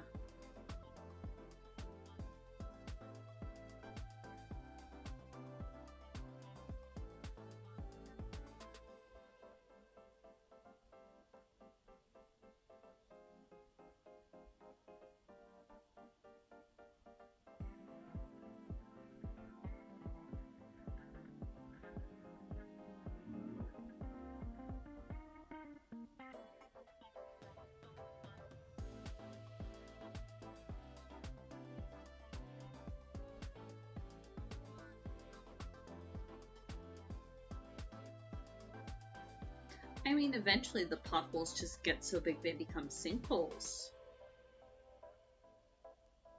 And then maybe something will get done about them. Probably not, but maybe.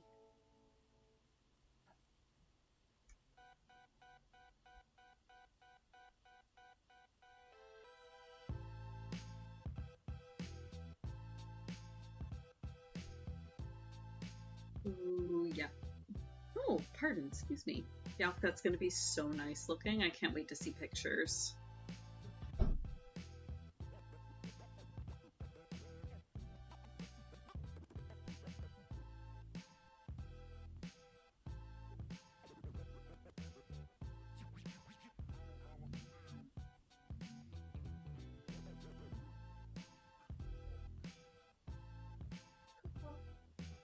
I went to check on Sasha to see if she's answered.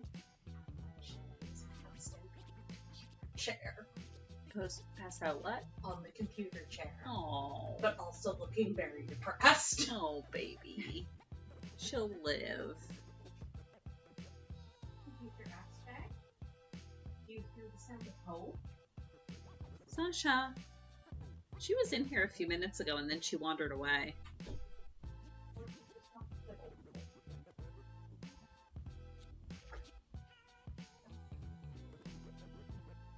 Mini loom.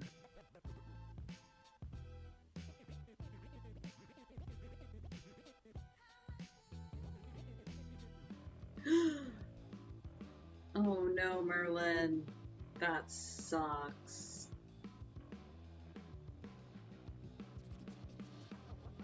And I'm gonna guess it's an indefinite delay, so it's not like they can even leave and come home because at any moment.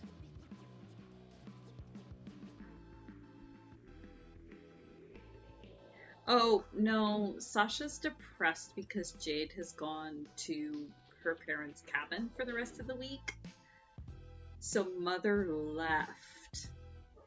And not just Mother left, but Mother left with a suitcase.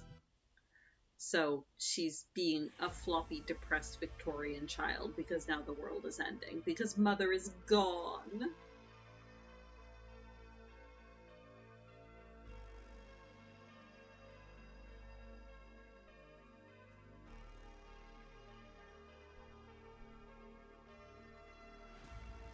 Oof, well, I wish them luck, Merlin. And good luck to their luggage. From what I've heard of trying to travel right now.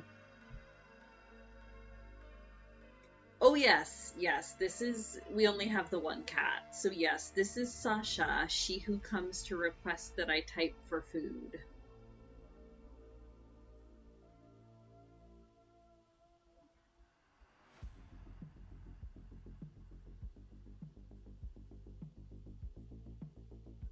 However, Jade is usually the one that feeds her. So now I will get to feed her all week.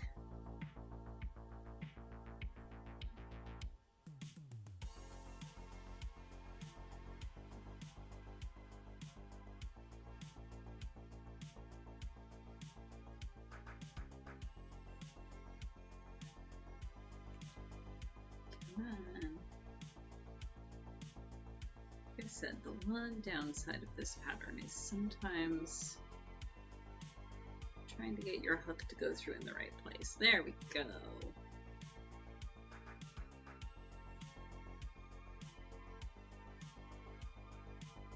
Oh, what a big baby.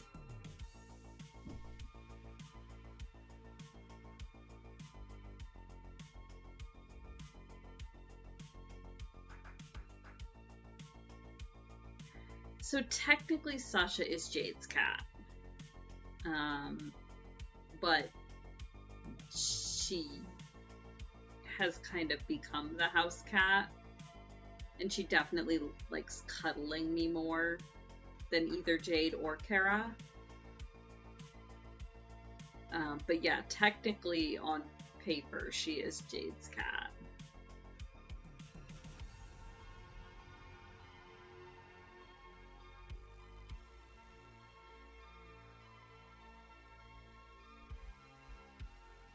She is also, interestingly, and we did not intend for this to happen, she is kind of Jade's support cat too.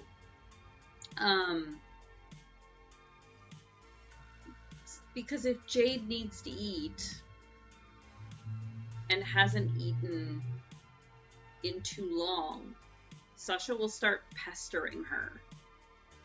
And like, you know, just naughty cat stuff. Not shutting up, not leaving Jade alone, constantly, you know, patting her and bapping her. And Jade will try everything to get her to, you know, calm down and chill out, and then realize, oh shit, I haven't eaten. And she'll go and eat something, and Sasha will immediately calm down. So, like, oops, we accidentally a support cat, I guess?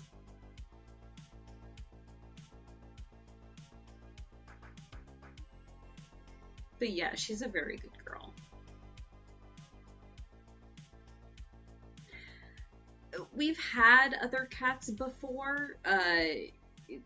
Sasha does not play well with other cats. We've had a couple previous roommates that have had cats of their own, and Sasha does not get along well with other cats, unfortunately. Otherwise, Kara and I probably would have a cat of our own. But we've determined that Sasha is an only person, or an only cat.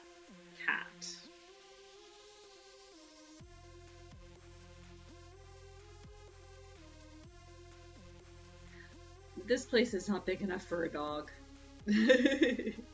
I mean, it might sound like it considering I have my own sewing room, but we live in a townhouse with definitely not enough space for a dog.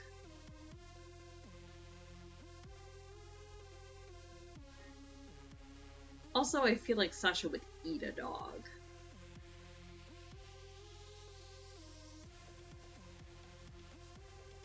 Oh god, I still miss Tonka. Such a good boy.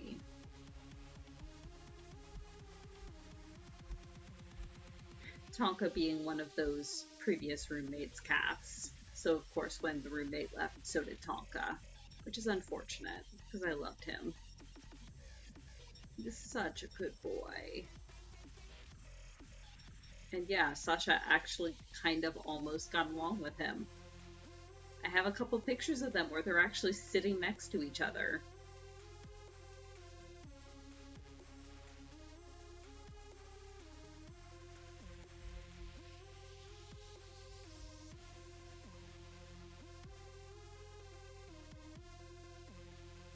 Ah, Rin has redeemed a hydrate. Everyone else should also hydrate.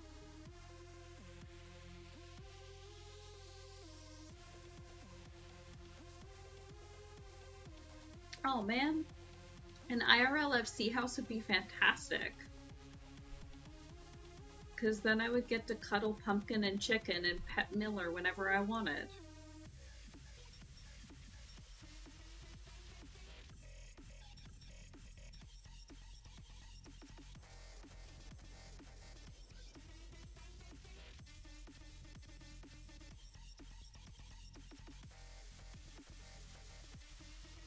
Isn't that just Cho's house? I mean, yeah, ideally.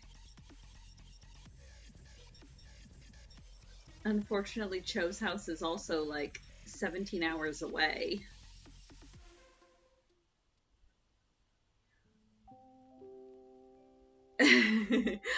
One brain cell, one brain cell.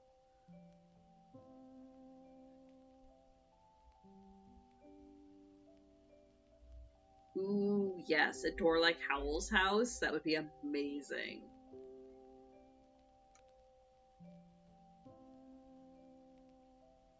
I mean, yeah. I feel like there's enough of us on the East Coast. We should have planned our own 4th of July party. With blackjack and moogles.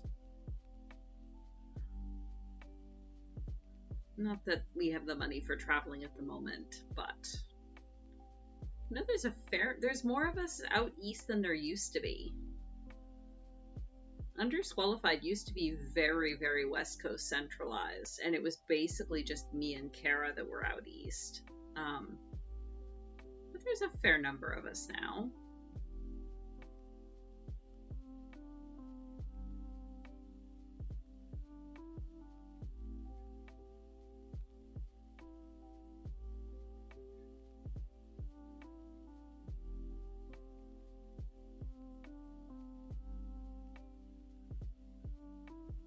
Sounds like a lot of work.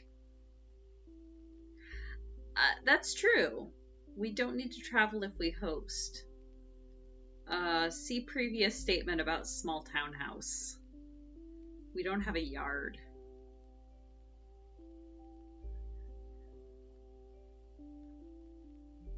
We are on the 2nd and 3rd floor of this building.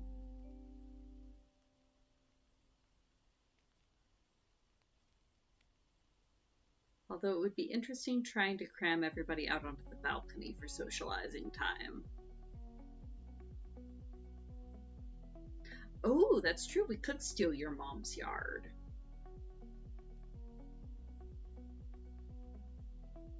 If she's still living in that place come next year. Maybe. Maybe. That's true.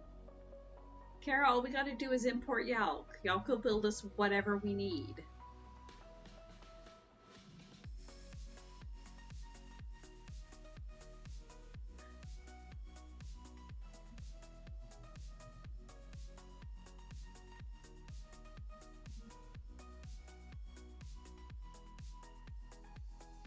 That said, it is approaching 8:30. Probably call stream here in another minute or two. I'm starting to get hungry.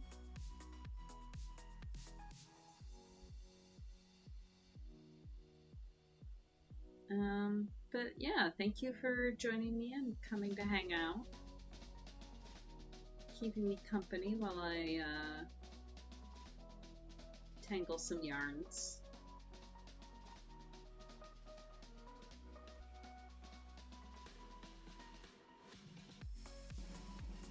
Ooh, tacos for baby.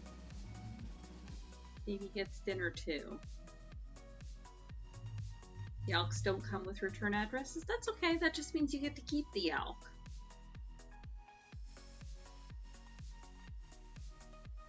Yalks do come with Millers, which is the important part.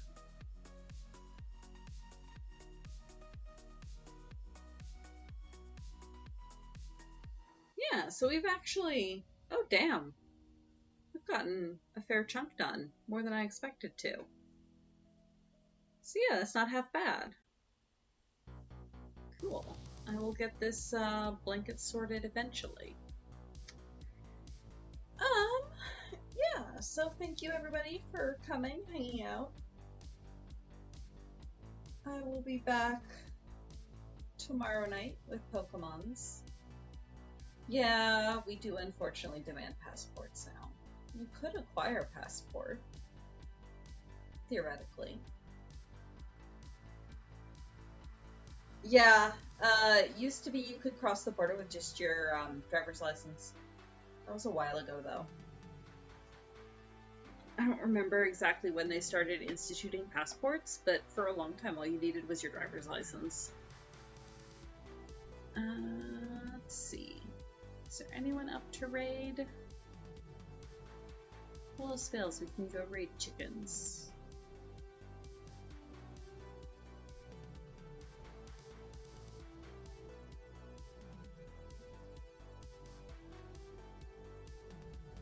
It was mid-2000s. Yeah, it's about what I thought.